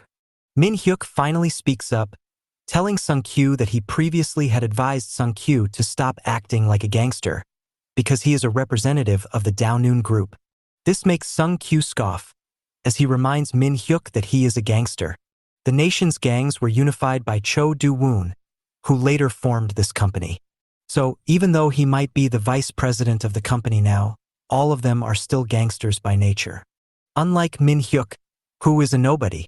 Minhuk laughs hearing this, and tells Sung-kyu that if he is so adamant about it, why doesn't he shoot him? Minhuk dares him to go ahead with it, because he is sure that he won't lose his life. This seemingly pushes Sung-kyu's buttons, who gets ready to pull the trigger. Meanwhile, we learn that Cha Yi-rin is currently locked up in a detention center. Back at the Downun Group headquarters, it is seen that before Choi Sung-kyu could pull the trigger on Minhuk, a few other guys stood up for him. One of them fired a round in the air, while the rest pointed theirs at Sung-kyu. This has Sung-kyu shocked. He counts all of them, and including Minhuk, 7 people are on Minhuk's side. That means half of the board, making him invincible. Sung-kyu questions just what Minhuk did to make all these old veterans of the group join his side. But he quickly comes to realize that it's not Minhuk's doing, but the daughter of Cho Do-woon, Cho Shi-ho, who had done this. She is the one pulling the strings for Minhuk. However, it's not exactly old age when the princesses held some majestic authority, so he doesn't understand why they would follow her. But there's nothing to be done, so Choi Sung-kyu asks Kim Minhuk what he intends to do with his power. Minhuk says that he intends to use his power to dismiss Park Tae-jun from his chairman spot and hold an election for the chairman spot in the coming times. And he wants to be a nominee for that election. This pisses off Shin Echul, who thinks Minhuk is crossing his limits, because he is not an OG of the Downun Group.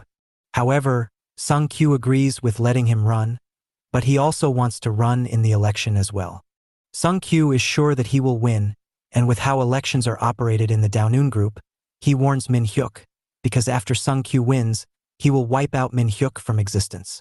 Minhuk replies by saying that he will be looking forward to it. The scene changes to the police station, where 2 officers are having their lunch.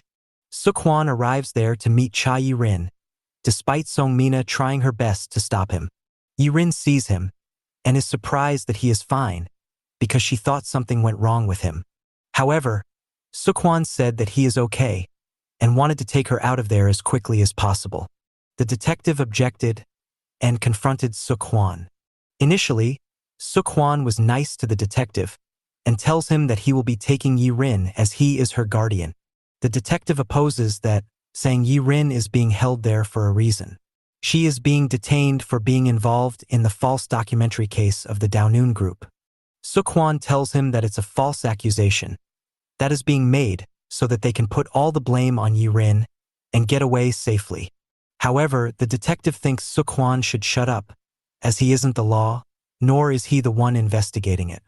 This pisses off Suk-hwan, who calls the police department tax leeches, who don't care about justice, because he had told them to look into it before, but they didn't do it back then. The situation started to get heated when Yirin told Suk-hwan to stop. She says that she thought that Suk-hwan must have gotten fatally hurt that day and was worried for him for the past 3 days. Now that she sees him alive and well, she doesn't need anything else. She doesn't want to get out because she is the root of all problems. So, she doesn't want to get out and cause more trouble. Yirin gets emotional, and Suk-hwan tries to calm her down. But just then, Suk-hwan's head spun around. He started to feel weird, and everyone noticed it. Suk-hwan quickly recomposed himself and told everyone that he was fine, before walking off to the washroom. At the washroom, Suk-hwan ends up coughing up a lot of blood. His pupils also turn red after that. He understands that him coming back to life time and time again is not for free after all. It will be a problem if Kim Minhuk were to find out about his weakness. It would be a problem. However, he suddenly realizes something and thinks of this as a golden opportunity that won't come again. He thinks this is the perfect opportunity to take out Kim Minhuk once and for all. The scene changes to a private meeting between Kim Minhuk and his allies. There, Kim Minhuk, who is flanked by Cho Shi-ho, tells everyone that the elections are going to be hotly contested between the nominees, which is why he will be looking for the utmost support from the people involved. One of the guys, the 4th-ranked executive director Bae Jin-soo, makes it clear to Kim Minhuk that while they are supporting Minhuk, they aren't going to follow his orders cluelessly. After all, the only reason they are even on the side of a nobody like him is because of Cho Shi-ho. This angers Cho Shi-ho, who is about to speak up, but Minhuk tells her to calm down. Minhuk proceeds to talk his own talk and informs everyone that he is fully aware of the fact that they're supporting him because of Shi-ho. However, they also need to know the fact that the person running against Minhuk is Choi Sung-kyu. Minhyuk's look turned evil very quickly, as he told everyone that if Minhuk were to lose the election, it would lead to their demise as well, because Choi Sung-kyu doesn't spare. So, he expects full support from everyone, instead of them talking about how they're only there because of their loyalty to the owner. After making a statement, Kim Minhuk and Cho Shi-ho get in the car and go off. Shi-ho praises Minhuk for handling the situation perfectly. She goes on about how those old guys are phonies, who like to pretend that they're loyal to the owner. But they're just doing it to act righteous and hide their real agenda. She then tries to change the topic and let Minhuk know of something she forgot to inform her about. But before she can do so, Minhuk unexpectedly dozes off and lays into her shoulders. This makes Shi-ho blush, as she didn't see this coming. Meanwhile, Minhuk was thinking about the past, how he always had to hear his mom apologize to others for his sake. She had to do it because he was weak as a kid. He had a heart condition, which required her to spend an ungodly amount of money to keep him alive. Time and time over, she was unable to pay the amount on time, and so she had to apologize. She would go everywhere to look for money. Her nature was very nice, and she was innocent. That is why she fell into the trap of a religious cult for money. They used her innocence against her and trapped her. They would torture her to get the money back, and she would have to apologize and ask for time. Even though Minhuk never wanted this, he still had to see his mother go through this, because of him. Eventually, he grew up and got into his dream company, Daonoon Group. However, it was anything but dreamlike. Park Tae-jun was rude to him from the very beginning, calling him weak and unworthy. As time went on, he had to face physical torture from him as well. He was beaten up for all sorts of ridiculous issues, such as not being able to properly tie Tae-jun's shoelaces and bringing him a cigarette instead of a cigar. Time went on, but nothing changed. He was still a weak person who couldn't do a damn thing to change the dynamic.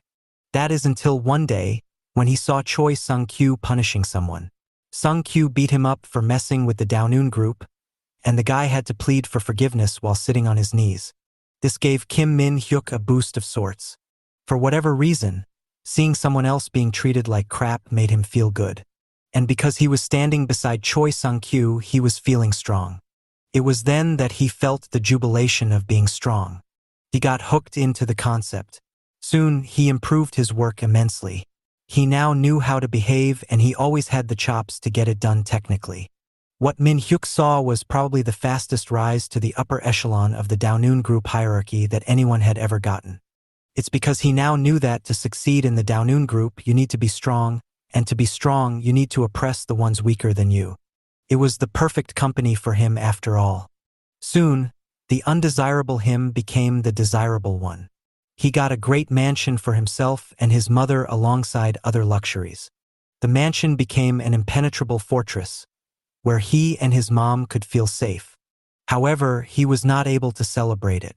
He went to his mother to show off his brilliant achievements. He had finally made it. But his mom was in no mental state to reciprocate the feeling. She had turned into a kid again mentally, referring to him as her father. He was so close, he still needed to do a little bit more to get his revenge and complete his goal. Just then, the car stopped and he woke up. He was informed that he had arrived home, and so he got off. As he was wished a good night's rest, he was thinking of how there was only one obstacle he needed to address before getting to the pinnacle. So, he got inside the house with a smile on his face and greeted his mother. But what he saw inside shocked him. It was Suk-hwan sitting beside his mom and feeding her. This shocked him, and immediately his heart started acting. His heart rate went up to 144, as Min-hyuk's mother told him that it was her son's friend. A smug Suk-hwan berates Min-hyuk for leaving such a sick mother home and coming back so late. However, there was only one question in Min-hyuk's mind. How did Suk-hwan get in? And just like that, the tables had turned. As Suk-hwan asked Min-hyuk if he was curious to know about how he got into here. The context to all of this is then shown. When he was at the police station, Suk-hwan suddenly Min-hyuk must be tailing him. It's pretty obvious to Min-hyuk that if and when Suk-hwan revives, the first thing he will do is go and see Cha Yi-rin. He understands that Min-hyuk must have set things up according to that. The scene changes to a covert man calling Cho Shi-ho and telling her about Suk-hwan's revival. He reports to her that he revived inside Song Mina's apartment, and the two of them came out together and went to the police station. After the guy is done reporting, he is met by Suk-hwan, who attacks him and chokes him out. Suk-hwan lets him know that they have some talking to do. Back to real time, Suk-hwan tells Min-hyuk about how once he attacked the guy, many others came at him to fight back. However, when he took out those guys too, he ended up finding an emergency contact on them, which led Suk-hwan to Min-hyuk's house. So, Suk-hwan arrived near the house and was hiding to get a jump on Kim Minhuk.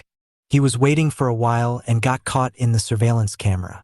It was Min-hyuk's mom who saw him and immediately told him to not smoke the cigarette, as it's not good for him. She thought Suk-hwan was Min-hyuk's friend Young-woo and told him to come inside and wait because it was too cold outside. And that's how he got in. It was hard for Suk-hwan to imagine that he would get in so easily. But here he was. As Min-hyuk hears all this, he gasps for air because his heart rate has gotten too high and he was not able to control it. Suk-hwan explains how Min-hyuk's plan of always tailing Suk-hwan when he revives has backfired on him. And that's how he has gotten inside his house. Min-hyuk was unable to reply as he was feeling too much pain, and eventually, he started losing consciousness and fell down. After a while, Min-hyuk came back to his senses, as Suk-hwan and his mother surrounded him. Suk-hwan used Min-hyuk's expensive medicine to wake him up, whereas Min-hyuk's mom was crying and glad that he had woken up. Min-hyuk was confused and questions why Suk-hwan saved him when he is supposed to take his life. Suk-hwan says that it's because there's nothing more cruel than to take a child's life in front of their parents. He can't resort to that, so he has an alternative for them. He offers Min-hyuk a deal that sees Suk-hwan not laying a hand on Min-hyuk's mother. But in exchange, he will have to stay away from Cha Yi-rin. To settle their issues, they can have a fair one-on-one fight. Saying this, Suk-hwan walks away. Min-hyuk feels embarrassed and asks Suk-hwan if he thinks he has figured out Min-hyuk's weakness now. Suk-hwan states that he doesn't care, as he will be staying away from his mother. Min-hyuk shuts up and goes into a deep thought. He ponders with a blank expression on his face for a while. Before telling Suk-hwan, that there is a very big difference between him and Minhuk. Saying this, he grabs the handgun from his suit and brings it out. Kim Minhuk then proceeds to fire a shot with the gun. Suk-hwan is stunned. As he turns around to see Minhuk has shot his own mother. A pool of blood spills out, while Minhyuk's mom says her final words. Reminiscing about the past, she says that she wants to feed Minhuk, who is out playing till late. The sadistic Minhuk, with no soul in his eyes, declares that the difference between him and Suk-hwan is that he has no weakness. This sends Suk-hwan into rage mode, as he charges towards the vile piece of crap to teach him a lesson. Suk-hwan lands a solid punch on Minhyuk, which sends him back. Minhyuk takes this opportunity to point his gun at Suk-hwan and shoot at him. The bullet hits Suk-hwan around the shoulder, but he still perseveres and manages to land a head kick which damages Minhyuk. Once again, Minhyuk tries to point his gun at Suk-hwan, but this time he dodges and grabs Minhyuk's collar. Suk-hwan hits him with a headbutt which knocks them both down. As they both are down injured next to each other, Minhyuk once again tries to use the gun, but Suk-hwan stops him. Suk-hwan mounts him and grabs Minhyuk's throat. He then says that he has no idea what kind of goal Minhyuk has, but questions if that goal is really worth it for him to shoot his own mother. Minhyuk says that there is a saying that to gain something, you must sacrifice something else. He says that even Suk-hwan lives with the same ideology. Suk-hwan gets mad and asks just what he is sacrificing.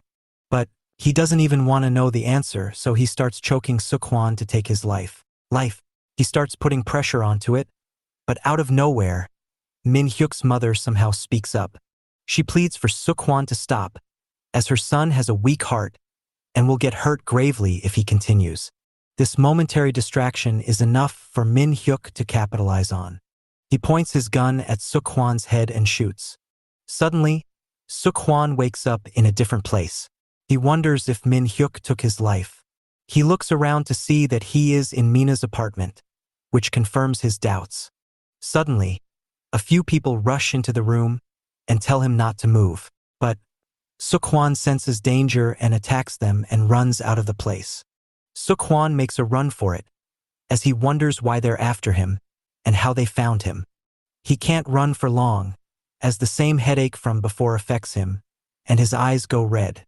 He soon sees a poster that shows him that Minhyuk has placed a $3,000 bounty on his head. He was accused of armed robbery and shooting Minhyuk's mother. Suk-hwan understands that he is being framed. He overhears the guys from before and understands that they're not thugs but police. The police try to catch him, but before they can do so, one of Minhyuk's hired goons catches Suk-hwan, the same guy who had previously caused trouble to Yi-rin. He is a giant man and has Suk-hwan by the throat. He brings out his knife and states that there is no point in taking Suk-hwan's life as he respawns anyway, so he will make him suffer a lot. The person decides to start off by gouging out Suk-hwan's bright red eyes. Suk-hwan tells him to wait and asks him how he got here. The guy isn't interested in answering, so Suk-hwan assumes that he must have been sent here by Kim Minhuk. The guy calls Minhyuk a piece of crap and says that he doesn't want to hear his mention. The guy then tries to stab out Suk-hwan's eyes, but Suk-hwan is too strong and manages to stop his attempt. He is shocked by that, but Suk-hwan doubles down and hits him with a thunderous punch to create separation. Suk-hwan was about to ask him about his hostile reaction to hearing Kim Minhyuk's name, but his head acted up again. The guy uses this chance to charge towards Suk-hwan, but for whatever reason, Suk-hwan starts seeing everything in slow motion. Even though he is initially confused as to why it was happening, Suk-hwan takes advantage of the situation and dodges multiple knife attacks in a row. He also hits the guy with a solid uppercut, but Suk-hwan's next punch is caught, and the guy drags Suk-hwan over and stabs him in the back. However, Suk-hwan seemed unaffected by it and hits the guy with a headbutt to get out of his grasp. As some distance is created, Suk-hwan laughs and says that being stabbed so many times has made him used to it, so he doesn't feel it. He then easily yanks out the knife from his back and says that they should have a chat instead of fighting each other. The guy is flabbergasted by Suk-hwan's strength despite being strangled for so long, and The fact that the knife he took out from the back had no blood was even more shocking. Suk-hwan once again asks the guy about his reaction to hearing Min Hyuk's name. Why did he call him a piece of crap? Because from what Suk-hwan recalls, Yi-rin told him that the guy and his crew worked for Min Hyuk. The guy refuses to answer, stating it's none of Suk-hwan's business. Suk-hwan pushes his buttons some more by telling him that the guy once asked him about who sunk their boat. He informs him that it was Min Hyuk who did it. This angers the guy even more, as he grabs Suk-hwan by the collar and raises him up in the air. Suk-hwan notes that from the guy's reaction, his suspicion has been proven correct. But then the question is, why is the guy going after him and not Min Hyuk? Is it because he can't and is taking it out on Suk-hwan? Which is why Suk-hwan suggests that the two of them should team up. The guy thinks that's a ridiculous and crappy idea. Suk-hwan agrees because he also hates him and his crew for what they did to Yi-rin, but it's just the best option. The guy knows Daonoon Group well, so using him is a no-brainer. They both have common enemies, so they should team up and take out Min Hyui first. They can always square off against each other later, so they should, for now, team up. Just then, the police arrive and tell both the guy, Kang Jae-hee and Suk-hwan to put their hands up. The police surround them and say that if they try anything funny, they'll shoot. Suk-hwan and Jae-hee look at each other before they take out the two approaching police guys in unison. The police get mad, but they can't do anything because they've been ordered to catch them alive. So they decide to attack the two of them. Suk-hwan once again asks Jae-hee if he intends to team up. Jae-hee says that he will answer the question if they make out of this situation while being alive. And thus, the two former foes turn to momentary allies, standing side by side to fight together. 3 days ago, at the police station, Cha Yi-rin was being interrogated by the police. They were asking her about what she talked about with Suk-hwan. Cha Yi-rin was confused by this, as she didn't know what happened. The police then informed her about Suk-hwan and what he did. They tell her that he had intruded a house and tried to rob. There, he also fired a shot at a 50-year-old woman with dementia. Yi-rin didn't believe this, as Suk-hwan isn't the kind of guy who is supposed to do this. But the police tell her that Suk-hwan indeed did the thing, because they found evidence that he was there from the CCTV footage and also found his fingerprints on the handgun. Back to the fight. The police get beaten up badly by Suk-hwan and Jae-hee. After they take them all out, Suk-hwan can't help but be amazed by just how strong Jae-hee is. He looks unfazed after such a huge fight, while Suk-hwan is left gasping. Suk-hwan understands his value and realizes that with Jae-hee's support, he will be able to create problems for someone as evil as Kim Minhuk. To normalize the situation, Suk-hwan praises Jae-hee and says that their teamwork in taking out these officers has been top class. Now, they need to turn their attention to Kim Minhuk and take him out for good. However, Jae-hee picks up his gun and points it towards Suk-hwan. He refuses the offer, stating that there is no use for Suk-hwan and his ability in his eyes. He doesn't think teaming up with Suk-hwan does any good for him. Besides, he hates Suk-hwan a lot and can't stand him. So, there's no way he can team up with him in any way. However, he knows that taking Suk-hwan out ahead of such a big event will do no good, so he will be ignoring him for now. But, in 28 days' time, he promises to turn Suk-hwan into minced meat. Saying this, Jae-hee walks away. Suk-hwan is left perplexed and wonders why Jae-hee is giving him a 28-day deadline, but he gets no answers. Somewhere else, Song-mina watches the news. Suk-hwan's case is being reported there. It is being said that the armed robber was found, but due to a mishap by the police, they got beaten and the armed robber escaped. Since then, the general public have been criticizing the police for not doing their job properly. Right at that moment, Mina gets a phone call. She takes it and understands that it was Suk-hwan on the other side. Suk-hwan says that he is calling from a pay phone because of the police and asks Mina if she is doing fine. Mina says that she is fine and asks Suk-hwan what happened, because he is all over the news. Suk-hwan notes that it somehow became like this against his will. However, what he worries about is Mina's well-being, so he asks her if she's safe and if some random people tried to confront her. Mina says that she's doing okay, and that she shifted to a different place as advised by Suk-hwan previously. Mina then gives her address to Suk-hwan and tells him to meet up with her so that they can talk about more things. Suk-hwan doesn't want that. He just wanted to check up on Mina, and knowing she's safe is enough for now. However, Mina insists that he comes to her place soon, because it has something to do with Yi-rin. Hearing Yi-rin's name makes it so that Suk-hwan can no longer say no. In no time, he arrives at Mina's place, as he was worried for Yi-rin. That being said, upon getting there, he saw Yi-rin was doing well, and there was no problem. Mina said that he made it quicker than she expected, and let him know that she called him because Yi-rin wanted to say something. She says that she will be heading out for them to talk alone, but warns Suk-hwan, saying he should think twice about making a decision. After Mina leaves, Suk-hwan sits beside Yi-rin and asks her how she got out of the detention center. Yi-rin told him how she got out because they didn't have enough evidence to keep her, and because she is still a minor. Suk-hwan listens to that, and he immediately remembers what he had said to Minhuk. He tried to wager a deal with Minhuk, where he would stay away from his mother, and Minhuk would stay away from Yi-rin. However, Minhuk ended up shooting his mother for this deal, which means he will definitely try to hurt Yi-rin. He needs to protect her, but the question that bothers him is if a wanted man like him can even protect her. Just then, Yi-rin snaps him out of his thoughts by telling him that she wants to run away with him.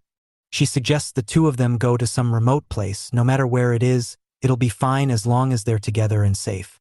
She doesn't want to deal with any more trouble, and so she thinks this is the best way. Even though it might be tough for Suk-hwan as a wanted man to get a job, it shouldn't matter much. Because Yi-rin is going to be an adult in 2 months, and then she will get her own job and provide for them. Suk-hwan protests this, as it doesn't make any sense to him. However, Yi-rin gets closer to him and tells Suk-hwan that she likes him. She holds his face and tells him that she has feelings for him. A shocked Suk-hwan thinks of all the intimate moments they've spent so far and holds her shoulder as well. They seemingly move in for a kiss. The scene changes to a meeting between Choi Sung-kyu and his crew. There, Cho Jin-ho, the second in charge of Sung-kyu's group, reports that things aren't going well for their election campaign. It's just been 2 days, but already one of their allies in Jae-woo and his crew has turned against them and joined Min-hyuk's crew. He suggests that if things were to continue going in this trajectory, their campaign would be in ruins. But Sung-kyu tells him not to worry. He says that if the people going against them are such a big problem, then they can just get rid of them. That way, they will become a non-factor. After all, that is how stuff is done in the street gang scene. Back to the previous scene, it seems like Suk-hwan and Yi-rin are about to kiss, when Suk-hwan pushes her away and walks off, all to Yi-rin's dismay. He gets out of the room and finds Mina standing there. Mina asks him if they are done talking, to which Suk-hwan expresses his displeasure.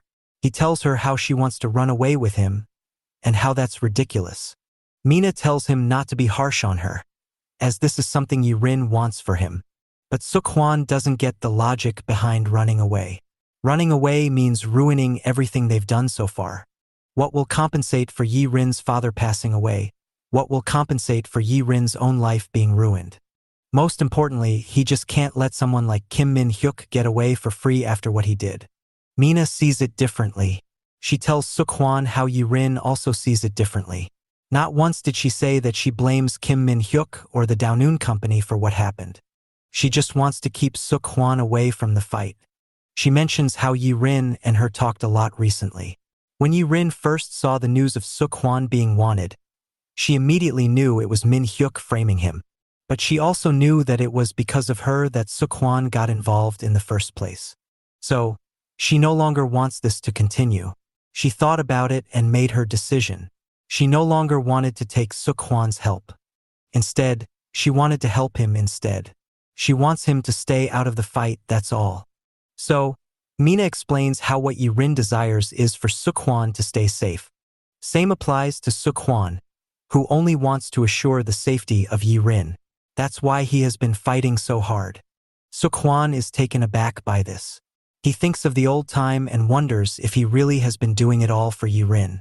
What he did notice was that he has become obsessed with Minhuk and wanting to take revenge. Throughout all this, Suk-hwan had forgotten what's really important to him.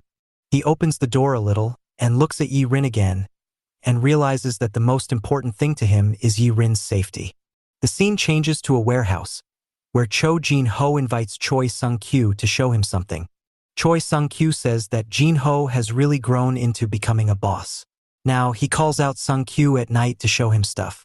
Jin-ho tells him that he has captured a guy from Jae-woo's squad, the squad they buried the day before. Choi Sung-kyu is surprised to know that Jin-ho has kept the guy alive. Jin-ho explains his reasoning for doing so. He wanted to interrogate him and get to know the reason behind why they turned on Sung-kyu's campaign. He is about to tell Sung-kyu, but the vice president insists on asking the guy himself. He goes over to the guy and says that he must already know what to say. The guy speaks up in order to save his skin. He says that after Sung-kyu told their squad about the election campaign and left, Kim Minhuk came to meet them. They discussed about how Minhuk was going to win and bring prosperous times to their group. What happened afterwards is unknown to him, as Minhuk only talked to his boss. Sung-kyu thinks that's not good enough information and orders for the guy to be executed. This is when the guy says that the boss told them once Minhuk left about his plan. The boss said that it had something to do with the girl and the USB drive. The scene shifts back to Suk-hwan and Yi-rin preparing to run away. Suk-hwan was ready, but Yi-rin wasn't. He tells her to quicken up, to which Yi-rin gets mad for saying the same thing over and over again. Suk-hwan remembers that Yi-rin is a girl after all. However, he now understands that running away is the best for them both. Besides, both of them are runaways anyway, so having each other by their side will help. Yi-rin gets ready and starts blushing thinking about her future with Suk-hwan. Back at the warehouse, Choi Sung-kyu has no clue what the guy meant by talking about the girl with the USB drive. Jin-ho reminds him of the girl who used a USB drive full of files to expose the misconduct of the Daeun group. Sung-kyu remembers her and recalls her being the one who screwed up Park Tae-jun. However, that USB drive was fake, so what will that even contribute to? Jin-ho thinks that it might be something else altogether, and that there might be some secret information about Kim Minhuk. This prospect excites Sung-kyu, as he orders Jin-ho to send guys after the girl to capture her. Jin-ho tells him that he has already sent a guy after her. The scene shifts back to Yi-rin, who is finally ready and about to get out. But as she is about to go out, she notices a gun being pointed at Suk-hwan, which scares her. In the previous scene, Sung-kyu asks Jin-ho who he sent to get the girl. Jin-ho tells him that he sent Oh Do-chul. Sung-kyu doesn't recognize the guy, to which Jin-ho elaborates that he had hired Do-chul when Sung-kyu was in Japan. Jin-ho gives some backstory on Do-chul, saying that he had burnt his school when he was a kid and had stabbed his school teacher over 40 times to take his life. As a result of this, he was sent to juvenile prison for 20 years. But even there, he never went out of his evil ways. He ended up taking the lives of 2 fellow prisoners who had bullied him and framed it as an accident. After getting out, he ran into a gangster from the Seven Dragons gang, and he ended up burning down their establishment that very night. In other words, he is a monster. Choi Sung-kyu doesn't get it though. He thinks there is no reason for Jin-ho to send such a monster to get a girl. After all, they can't end up taking the girl's life. The scene changes back to where Oh Do-chul is about to attack, but he gets caught by Suk-hwan's bull rope, which he uses to disbalance Do-chul and drop him from the higher floors to the ground. As Do-chul lands, he is covered in a pile of his own blood, with his lackeys surrounding him. Suk-hwan sees this and realizes the danger ahead. So, he grabs Yi-rin's hand and tries to escape the place. However, they meet a dead end, and when they turn around, they're met by Do-chul's lackeys, who are anything but happy about what Suk-hwan did. They decide to finish off Suk-hwan and take Cha Yi-rin as was instructed. Suk-hwan isn't exactly scared either. For him, it is a good matchup as there are a lot of people in a tight area so he can get it done. Suk-hwan tells Yi-rin to stay close to the wall, because he will take care of the rest. The lackeys charge towards Suk-hwan, and he uses his bull rope with a ball tied to its end to take them out. Having a long-range weapon helped him, and he easily manages to take care of most of the lackeys. Yirin was shocked to see this. She didn't know Seokwon had gotten this good at fighting. She wondered if he trained himself to protect her. Eventually, the last remaining lackey understood that there is no use in trying to finish off Seokwon. So he just goes for Yirin, intending to take her. He charges in with a knife to scare off Seokwon from his path. But Seokwon put himself in front of harm's way and took the stab for Yirin. After that, he knocked out the guy. Yirin was worried about Seokwon, but he said he is fine. Yirin also apologized for taking so much time to get ready, which ended up getting them in trouble, but Seokwon doesn't think so. Seokwon then started checking the belongings of all the lackeys, and there he finds a ton of useful stuff such as guns, knives, money, and a car key. Seokwon confiscates all this, and thanks Yirin for taking so long. After all, if she hadn't wasted so much time, they wouldn't have gotten the necessary item and a car. The scene shifts to the hospital, where Kim Minhuk is sitting beside the bed of his fatally injured mother. As he sees her condition, he thinks of the past. How his mother would fall and get hurt because of her dementia, and would wonder if she will lose even more of her memories. She worried that she might even forget who Minhyuk is, but what bothered her the most was that she wondered if she will end up becoming a burden to Minhyuk. Unable to see his mother in this condition, Minhyuk contemplates on taking off her oxygen support and setting her free. Meanwhile, Seokwon and Cha Yi-rin hitchhike on their car and eventually settle at a motel to spend the night. As Seokwon was stabbed by the knife, Yi-rin decides to bandage his wounds for him. She was tying him up too tight, which was making him uncomfortable, but she insisted that it needed to be tight for the wound to heal. Seokwon says that there is no need for her to put so much effort into it. It's not his first time getting stabbed, so he is used to it. He knows that if he does nothing, then it would heal in a few days' time. However, Yi-rin ends up bandaging him well. But she is still taken aback by the fact that he has been stabbed multiple times before, which makes Seokwon regret telling her in the first place. But he doesn't waste time and changes the topic to tell Yi-rin to go to bed, as they can't stay here for long and have to move soon. At the bed, Seokwon thinks how he never expected the bad guys to catch up to them so soon. It makes him wonder if running away has any merit, because they'll just find them again and attack them no matter where they go. Anyways, he decides not to think too much and sleep for the time being. But as he tries to sleep, he hears Cha Yi-rin crying in her bed. Noticing this, Seokwon gets up and asks Yi-rin if she's crying. To not make him worry, Yi-rin lies and says it's nothing. She tells him to go back to sleep, as she is very tired. However, in a shocking turn of events,